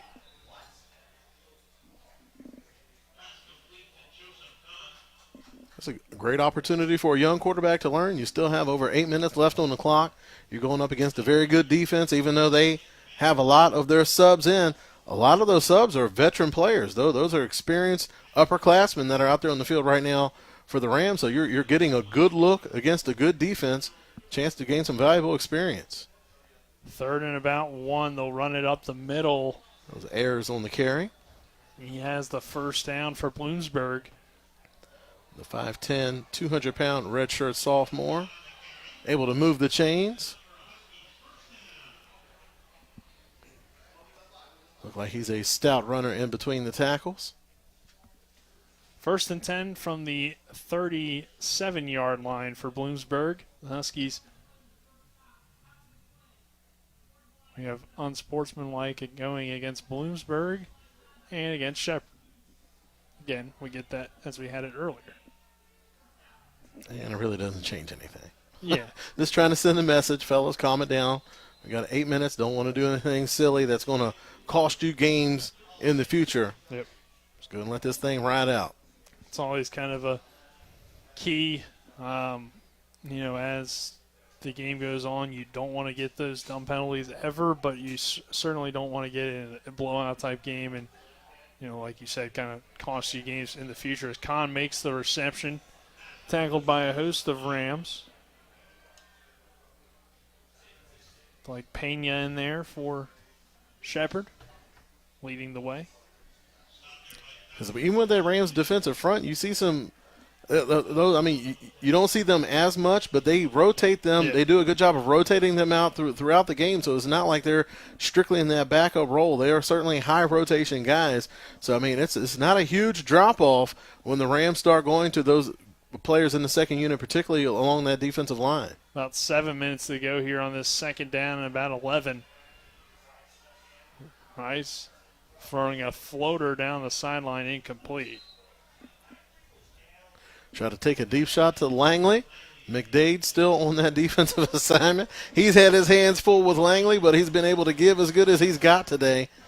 And that time able to push Langley out of bounds. Reese's pass sails out of bounds. But you can tell he's certainly got some spring in his step. So you can see why that Bloomsburg staff wanted to bring him in to compete with Lepoitovin, because that's going to just give you a different look, and that's really going to put pressure on the defense to – it's going to take time away from them preparing for your classic pocket quarterback, because they're going to have to put some things in on defense to account for somebody with the mobility of a Reese. Just under 7 minutes to go. Reese now under center for 3rd down.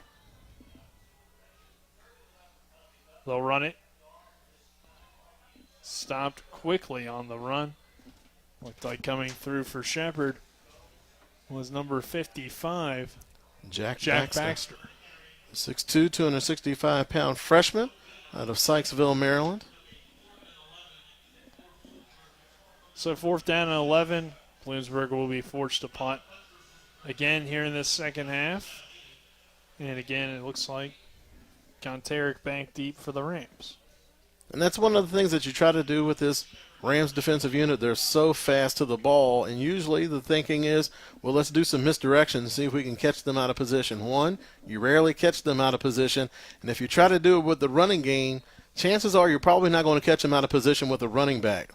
A lot of times you're going to have to do some type of misdirection, and it's going to have to be a wide receiver coming back to the other side, because that's the only player out there on the field that's going to be fast enough to take advantage, because Shepherd, they are very fast, but they're also very disciplined. So if they are out of position, it is for a very brief moment, and you're going to need somebody that's super fast that's going to be able to take advantage of that.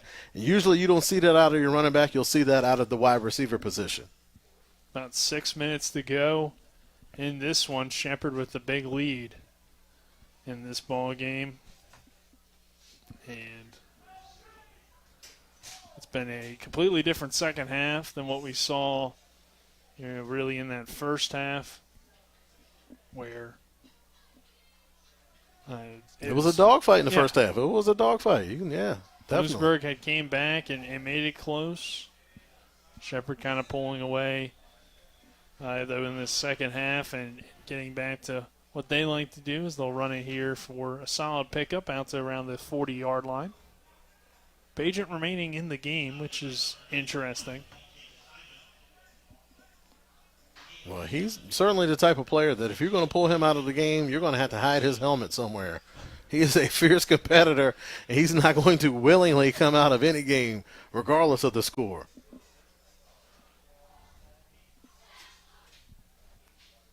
Ronnie Brown, the back.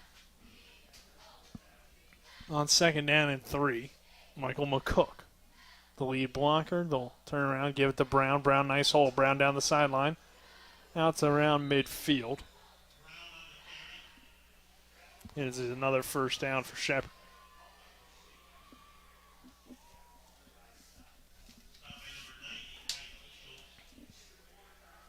And McCook, he would be a starting fullback for most teams in the PSAC. He gets used sparingly, but when he does, he is quite effective in this Rams offense the way they use him. He has 5 catches this season for 40 yards. More importantly, 3 touchdowns.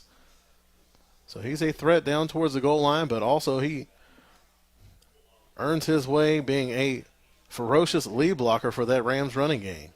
1st and 10 from midfield. Bagent in the shotgun. Looks like Schwartz the back here, and it is. Schwartz stopped initially in that backfield, but then fighting forward and picking up some yardage on the run. Looked like Red the man to bring him down.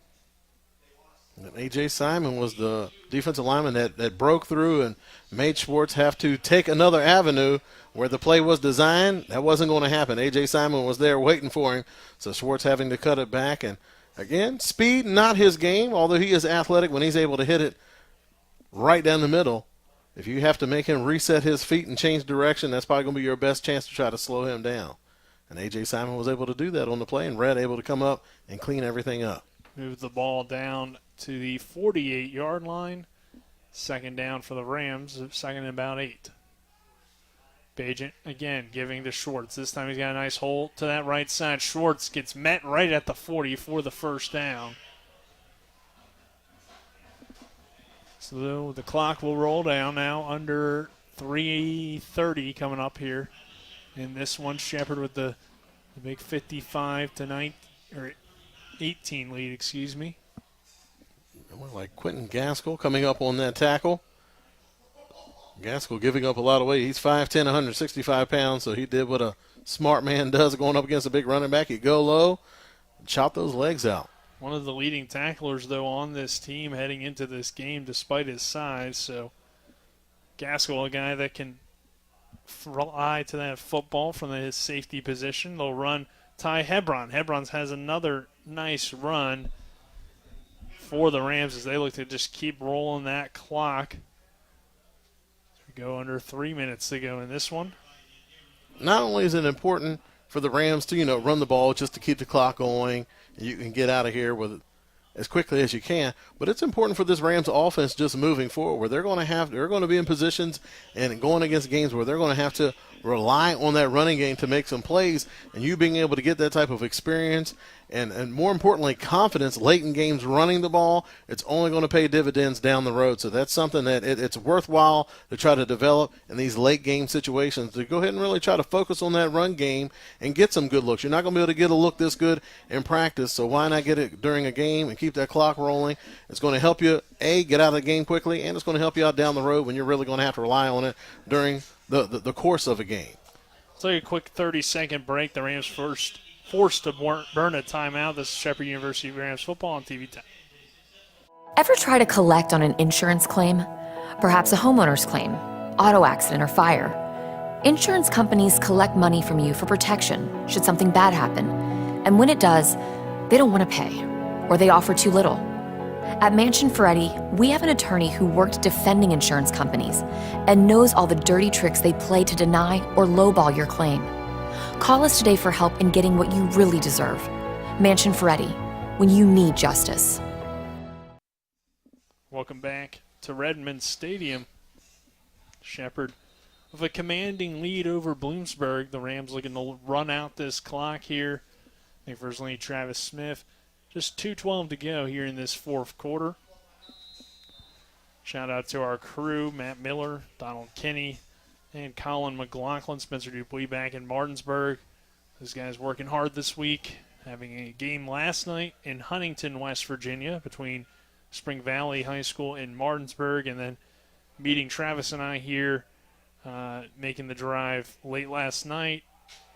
Understand they had some car issues as well, so it was I guess kind of a tough travel, but we appreciate them and helping us get this game to you.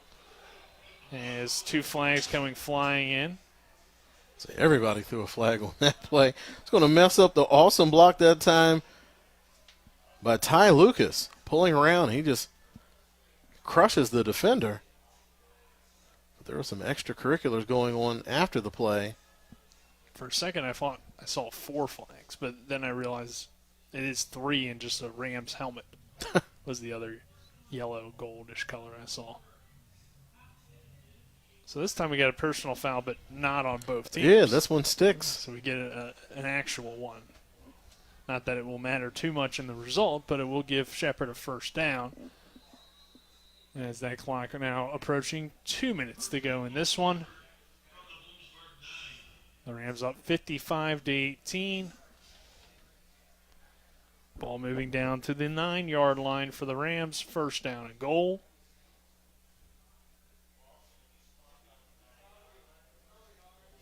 Bagent with Michael McCook in the backfield along with Ty Hebron.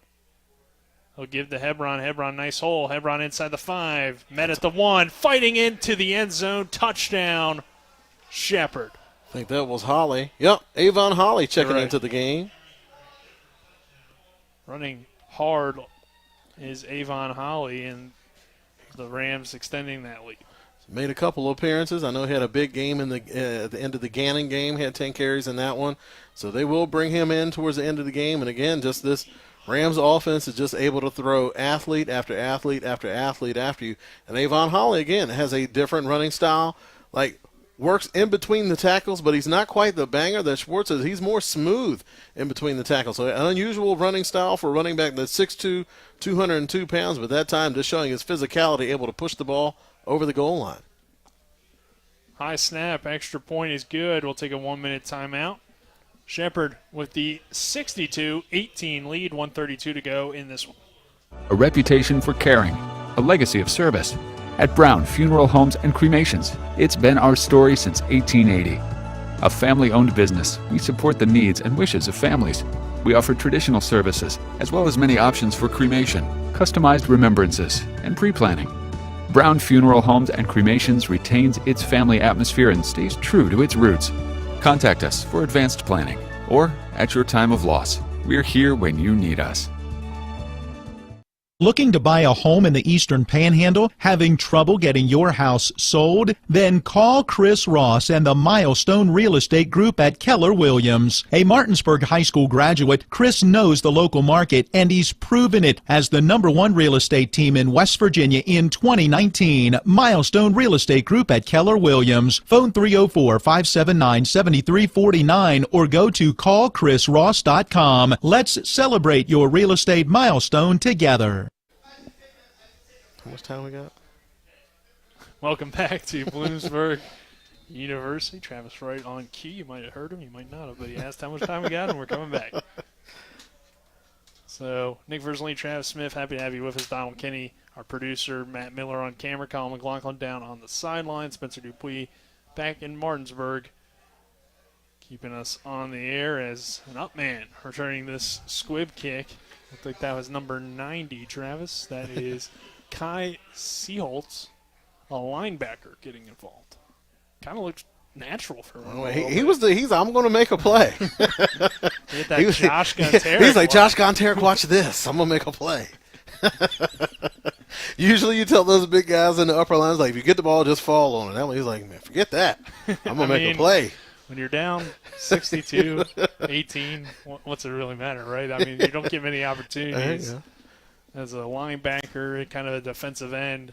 There you go. I guarantee he's going to go to Coach tomorrow. Hey, Coach, you need to put me in on offense. You saw my hands. Did you see that 3-yard return? Or whatever it was, out to the 30.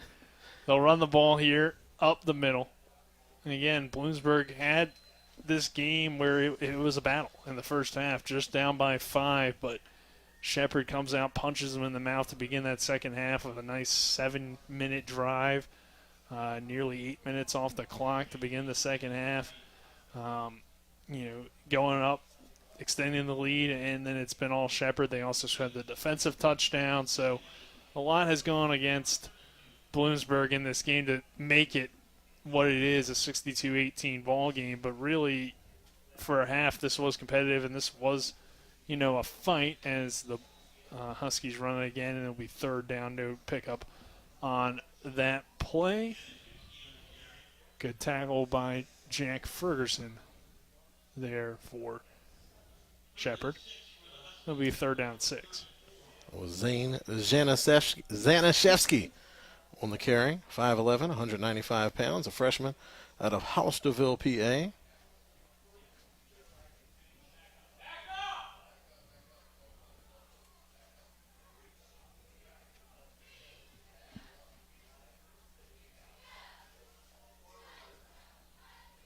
Play action. Reese wants to throw. Looking deep. Down the middle of the field. Good attempt, but broken up and incomplete. Good coverage on the play by Terrell Lindsay, who we saw recover the blocked punt last week. And they're getting a nice play on the defensive side of things, wanting Tyshawn Pollard, who's had some nice plays, especially in that first half, but that's the final play of the ball game. Shepherd gets the win, 62-18, and again, it's the second half that impresses us the most. And I heard something from Colin, but I'm not certain if it was that he had Coach McCook or not. Does he, Travis? He does. So let's go ahead and send it to Colin.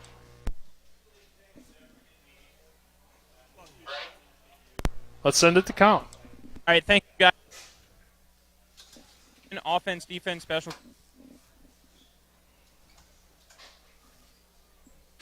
Get the win. You score in all 3 phases. Nose football game in the first half. We were able to make plays here in the second half and play the entire 60 minutes. Being able to score in special teams, score on offense, that's how things go. That's how the score gets like that. I was happy we were able to run the football there at the end. I thought we all around.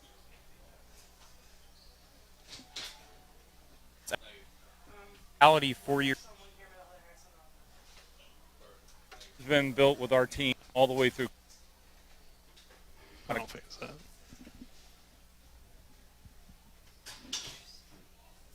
Really proud of them, and that's comment. So we only really got a little bit of that interview. I'm not certain. We've had some issues with the sideline mic starting last night. We tried new batteries today and also a new microphone, but for whatever reason we just had those issues. At halftime it seemed relatively good. We had a little bit of in and out, but they're not really able to hear much of Coach McCook, but kind of like what we expected from him. Pretty much all 3 phases we did well. And I could not disagree with it. Like we said, it was a dogfight there early on. Looked like the Huskies were up for the challenge today. Just the Rams were just able to kick it into overdrive in the second half, and it was just difficult for a young football team to keep pace with that Rams offense, defense, and rare do we say the Shepherdstown special teams was able to come through with some big plays. All right, so we'll take a 2.5-minute break here. Come back. We'll break it all down, get all the stats. We'll get your awards as well, Travis. Try to get out of here a little bit quicker for the guys. They've had a long weekend. And, of course, we've already got most of the breaks in. So then you'll hear from Spencer Dupuis. But, again, 2.5-minute break, and then we're back for the Palace Lounge postgame show here on TV 10. Hi, this is Lauren from Orsini's right here in Martinsburg. Grilling is not just for the boys. We are a Platinum Traeger dealer carrying the Pro Series all the way up to the Timberline Series. We have every flavor of wood pellets along with accessories, rubs, sauces. Not just Traeger, we carry Utz, Meat Church, Lanes, and Dizzy Pig. We also carry a full line of Yeti products. Orsini's has everything to complete your backyard. Visit us at 360 Hack Wilson Way or at Orsinis.com. The Palace Lounge in Martinsburg has a brand new list of daily specials. Monday, stop on in for burger night or enjoy a nice juicy steak every Tuesday and Wednesday. The Palace Lounge also offers freshly steamed shrimp Thursdays and chef specials every Friday and Saturday. Sunday is all-day breakfast and there are drink specials daily too. So come enjoy the Palace Lounge. You can find them on Facebook or call 304-267-7520. The Palace Lounge is located at 1350 Edwin Miller Boulevard. Remember when you were a little kid and saw your first deer? Oh, how cute. As an adult, maybe you've had a different experience. Where'd that come from? Bambi mess up your dream machine? Call Cody's Auto Body today at 304-901-4777 and get the work done right the first time. Cody's Auto Body, 851 Wilston Street in Martinsburg, has a team of auto body professionals with a lifetime of experience putting your ride back together again, regardless of how it got that way. Cody's Auto Body. Erie Insurance says here's to the grown-ups who move, mortgage, mow, and still bust a move. But does your home insurance still fit? Erie helps you protect the home you've grown into, all at fair prices that are often less than the other guys. So how do you find the right coverage? Magic. Nope. Local independent agents who get to know you like this. Your local Erie agent in Martinsburg is Smallwood & Small Insurance. Get a quote at smallwoodandsmall.com. Erie Insurance.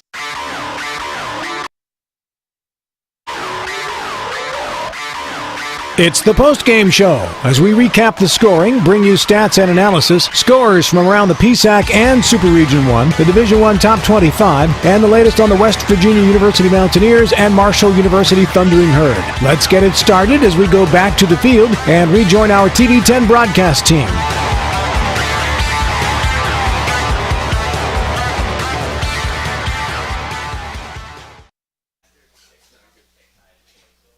Welcome back to Bloomsburg University, Redmond Stadium. Nick Verzley, Travis Smith here on the Palace Lounge postgame show. The Palace Lounge located on Edwin Miller Boulevard in Martinsburg with a full lunch and dinner menu with daily specials and a clean, comfortable atmosphere. Check out the menu on the Palace Lounge Facebook page. Travis, a dominating second half for the Shepherd University Rams. What do you think, I guess, was the biggest difference between that first half and the second half? Because we saw early it looked like Shepherd was going to dominate. Bloomsburg had their little run, but then in that second half there was no runs. It was just all Shepherd. It was just time of possession. Like we mentioned, that first drive just really just seemed to take all of the fight out of that Huskies ball team.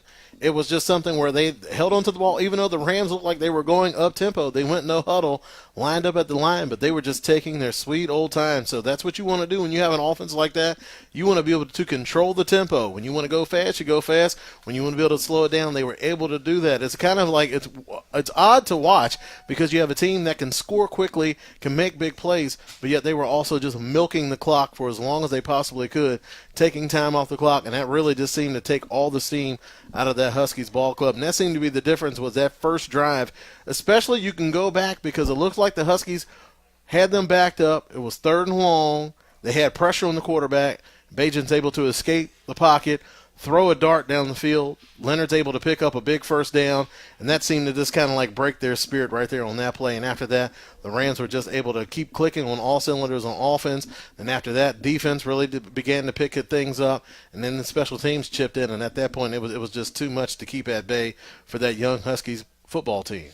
Yeah, especially on offense, a very young team with a whole bunch of freshmen that showed their talent today, but I just couldn't keep up with this veteran Shepherd team throughout a full 60 minutes. As you kind of heard it from Coach McCook there at the end. I mean, his team able to play a full 60 minutes and play in all three phases as well. Let's take a look back at some stats for you as Tyson Bagent goes 31 of 37. That's 84% almost, 364 yards and 5 touchdowns. Definitely a nominee for our WVU Medicine Player of the Game. Probably the winner as well, but I don't want to spoil it. I'll let Travis announce it later. We're going to keep that suspense in the air. Ty Hebron, he had a nice day as well. 12 carries, 83 yards, and a touchdown.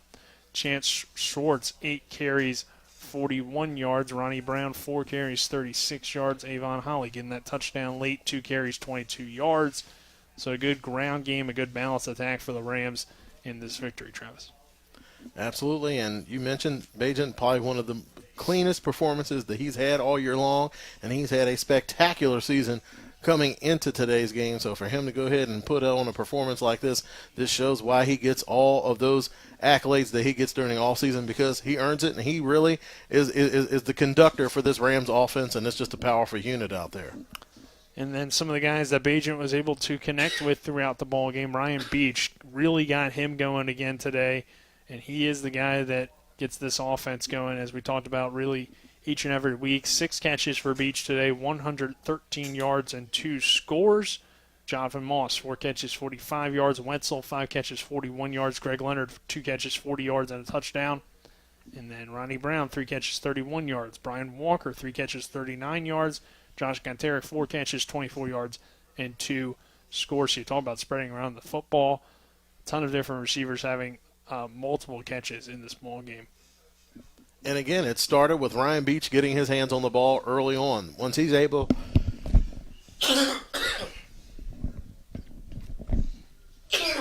7 guys with 2 or more catches for the Rams, a total of 12 guys receiving at least 1 catch, and that's on the 31 completions. 12 different receivers catch the football. So you talk about balance. I mean, Shepherd has that offensively. Yeah, before I had my little coughing fit there. Excuse me.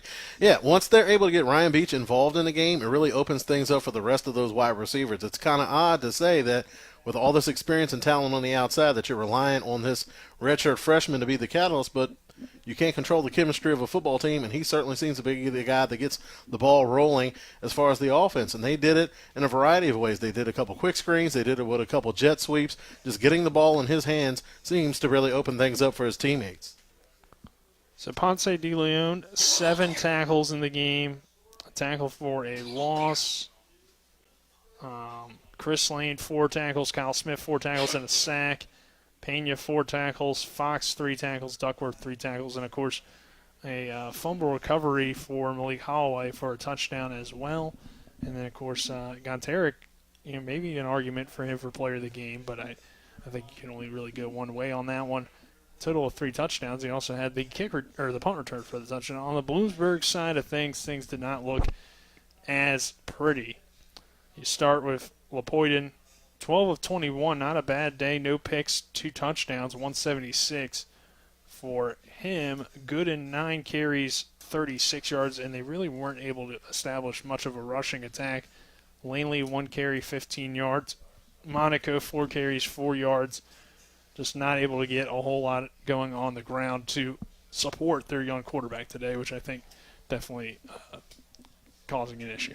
Mike, he's a good quarterback, but he's certainly going to need, like you said, he's going to need some help. He's going to need to be protected, and one of the ways you can do that is with your ground game that really wasn't there for them today, and it's something where you're not going to be able to go out and plan on having a shootout versus this Shepherd team with just your quarterback having to shoulder that type of burden. So you're going to need something, one, that's going to keep that Shepherd offense off the field, and there's no better way to do that than having a running game. You look at a lot of the scores that Bloomsburg was able to have today, it was usually on big plays. So it wasn't like sustained drives where they're able to march the ball down the field and, more importantly, keep Tyson Bagent off the field. So if you're living by that big play, you're also going to struggle to keep Tyson Bagent off the field. So they're going to have to develop that running game. They try to go to Caleb Monaco early on, and you could tell the young running back had happy feet. He really wasn't hitting the hole the way the coaches wanted, and those holes aren't there for very long. That Rams defensive front, they do a good job, especially early on in the game, of really overplaying the run and making you try to beat them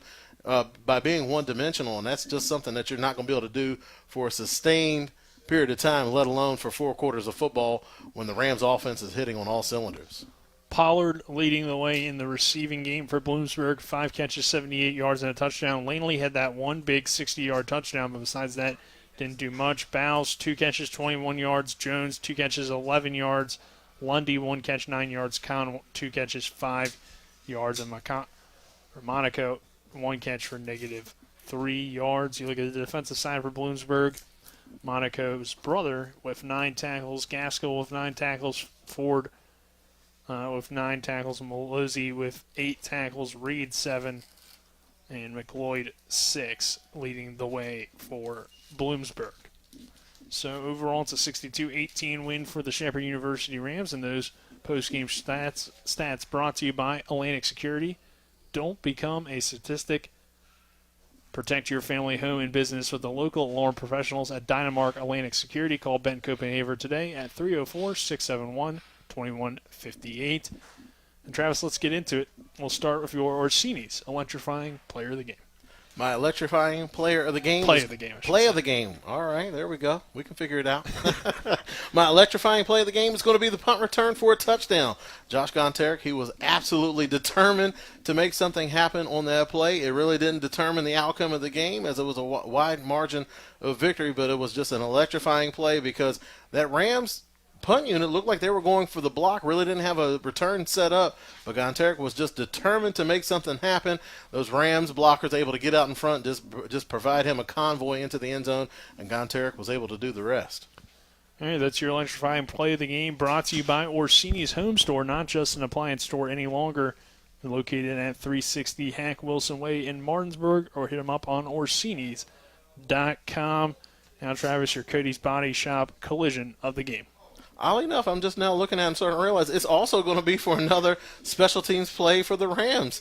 So that's kind of weird. Malachi Brown with the big hit on Caleb Monaco on a kick return there in the third quarter. So Malachi Brown flying down the field, able to shed a block and then put a big hit on the kick returner. Monaco's had several big kick returns today, but that was one of the few times that the Rams were able to get down, cover really well, and lower the boom on him. Going with the Martinsburg kid for the Cody's Body Shop collision of the game, located at 851 Wilson Street in Martinsburg, family-owned, offering superior customer service and great pricing for a job done by experienced certified technicians. Call 304-901-4777 or visit their Facebook page. And then last, but certainly not least, the WVU Medicine player of the game. Big drum roll here, a lot of suspense. Not really. It's going to go to Tyson Bajan.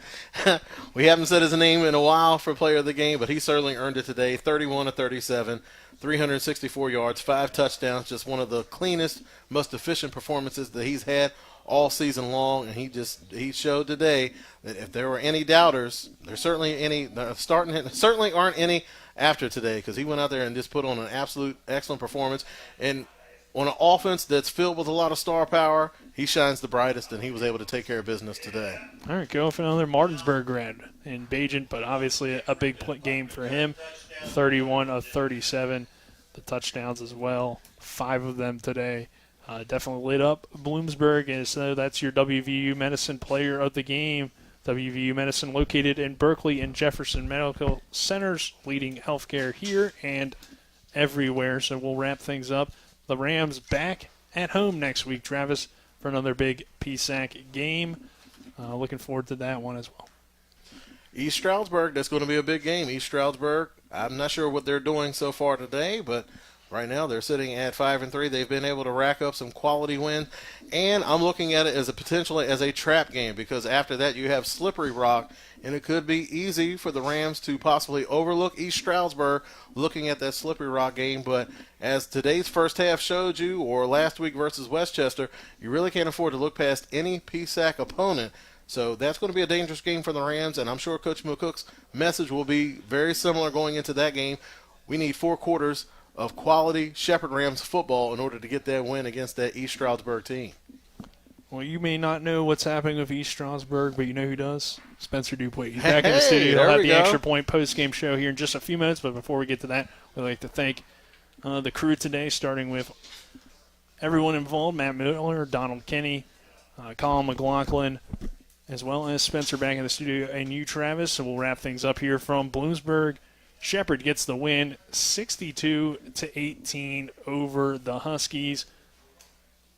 And for everyone on the crew, I'm Nick Verzolini saying so long here from Bloomsburg, Pennsylvania. Stay tuned. Spencer Dupuis is next with the Home Helpers Extra Point postgame show. This is Shepherd University Rams football on TV10 and WRNR TV on YouTube.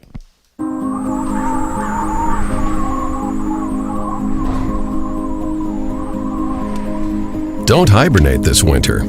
Call Roach Energy at 304-263-3329 for your propane and oil needs. WVU Medicine is pleased to introduce 5 new providers who've joined our medical staffs at Berkeley Medical Center, Jefferson Medical Center, and University Healthcare Physicians. Dr. Leslie Golden, Orthopedics. Dr. Alexander Bitzer, Orthopedics. Dr. Courtney McQuillan, Obstetrics and Gynecology. Nurse Practitioner Carolyn Gable, Nephrology, and Darwin Castillo, Emergency Medicine. WVU Medicine, growing to meet the needs of our community.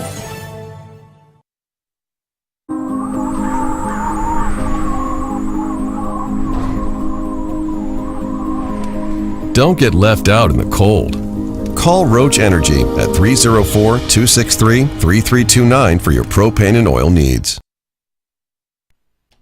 Welcome into the WRNR TV 10 studios here in Martinsburg. Again, the final from Bloomsburg. Shepherd 62 and Bloomsburg 18. Bloomsburg 18 as Shepherd improves to 8-1 on the season. Looking good now with a game next Saturday and potentially the PSAC championship on the 13th.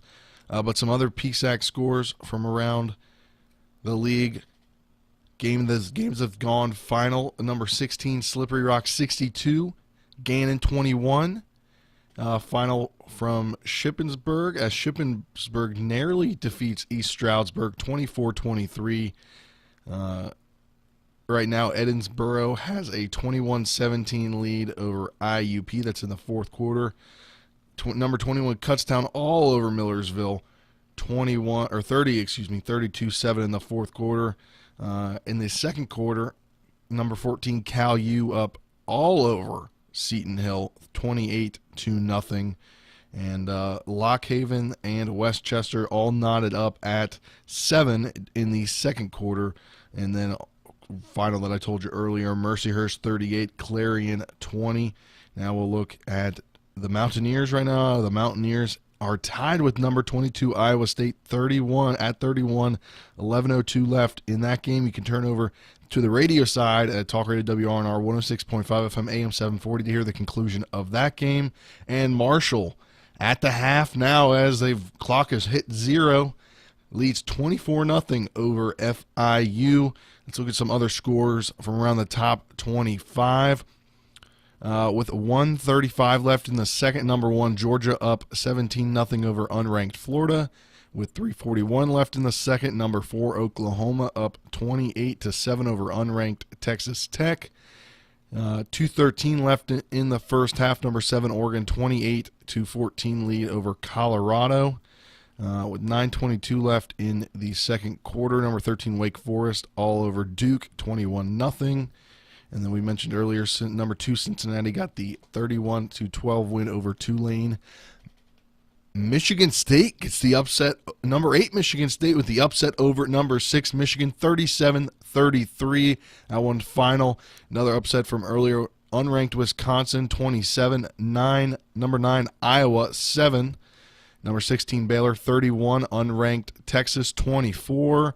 As a final, another upset. Unranked Miami gets the 38-34 upset over number 17 Pitt. Later on this evening, number 18 Auburn hosts number 10 Ole Miss. That's at 7 on ESPN. Also at 7, number 12 Kentucky visits Mississippi State. That's on the SEC network at 7 p.m. as well. Number 15 Oklahoma State hosts Kansas on FS1. And at 7 o'clock, Houston hosts number 19 SMU. That's on ESPN2. The big one on ABC, number 5 Ohio State hosts number 20 Penn State at 7:30. And on NBC, number 11 Notre Dame hosts unranked North Carolina at 10:15 tonight. Number 25 BYU hosts Virginia. That's on ESPN2. And rounding out the night of the top 25 teams, number 21 San Diego State hosts unranked Fresno at 10:30 on CBS Sports Network. Also a team in the top 25 played on Thursday. Sunbelt action as number 24 Coastal Carolina got the 35-28 victory over Troy. And that does it for the Extra Point Scoreboard Show, post-game scoreboard show, presented by Home Helpers Home Care of Martinsburg, serving the tri-state area, giving care the way you want to be cared for. Learn more by calling 304-579-8862. For all the guys up in Bloomsburg making the trip home tonight, safe travels to them. And I'm Spencer DePuy saying so long, and we'll talk with you this week, 12 noon on the Sports Mix, Monday through Friday. Got some volleyball action on Tuesday and Thursday. Not Martinsburg. Martinsburg's on the bye. We'll have Jefferson at Washington on Friday. And then back home next week for Shepherd. We'll have that game at 12 noon, 11:30 pregame right here on TV10 WRNR TV on YouTube. You've been watching play-by-play coverage of NCAA Division II football featuring the Shepherd University Rams and the Pennsylvania State Athletic Conference. Today's telecast has been brought to you by Smallwood and Small Insurance, Milestone Realty, the Sutton and Janelle Law Firm, Orsini's Home Store, the Mirius Group of Financial Advisors, the Palace Lounge, and the Mansion Ferretti Law Firm. TV10 Sports thanks you for watching today's presentation of Shepherd University Rams football. All rights reserved.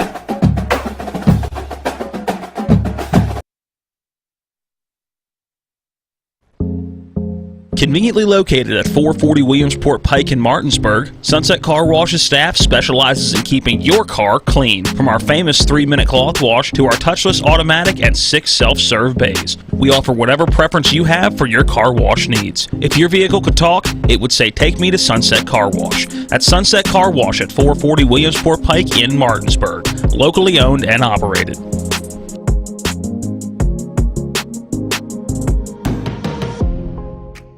WVU Medicine East Heart and Vascular Institute has expanded and is now accepting new patients. With the recruitment of new board-certified cardiologists and interventional cardiologists, as well as the addition of 2 new offices, the WVU Medicine East Heart and Vascular Institute team can provide the best in heart care to our region. For more info on the cardiology services provided nearby in Martinsburg, Winchester, and now in Hagerstown and Shepherdstown, go to our website at mywvuheart.com. Football is back, and Apple Valley Chevy Toyota is passing the savings on to you. Get ready to score big with low interest rates, great prices, and a lifetime powertrain warranty. Apple Valley Chevy Toyota has a great selection of new and pre-owned vehicles waiting for you. Don't see what you want on the lot?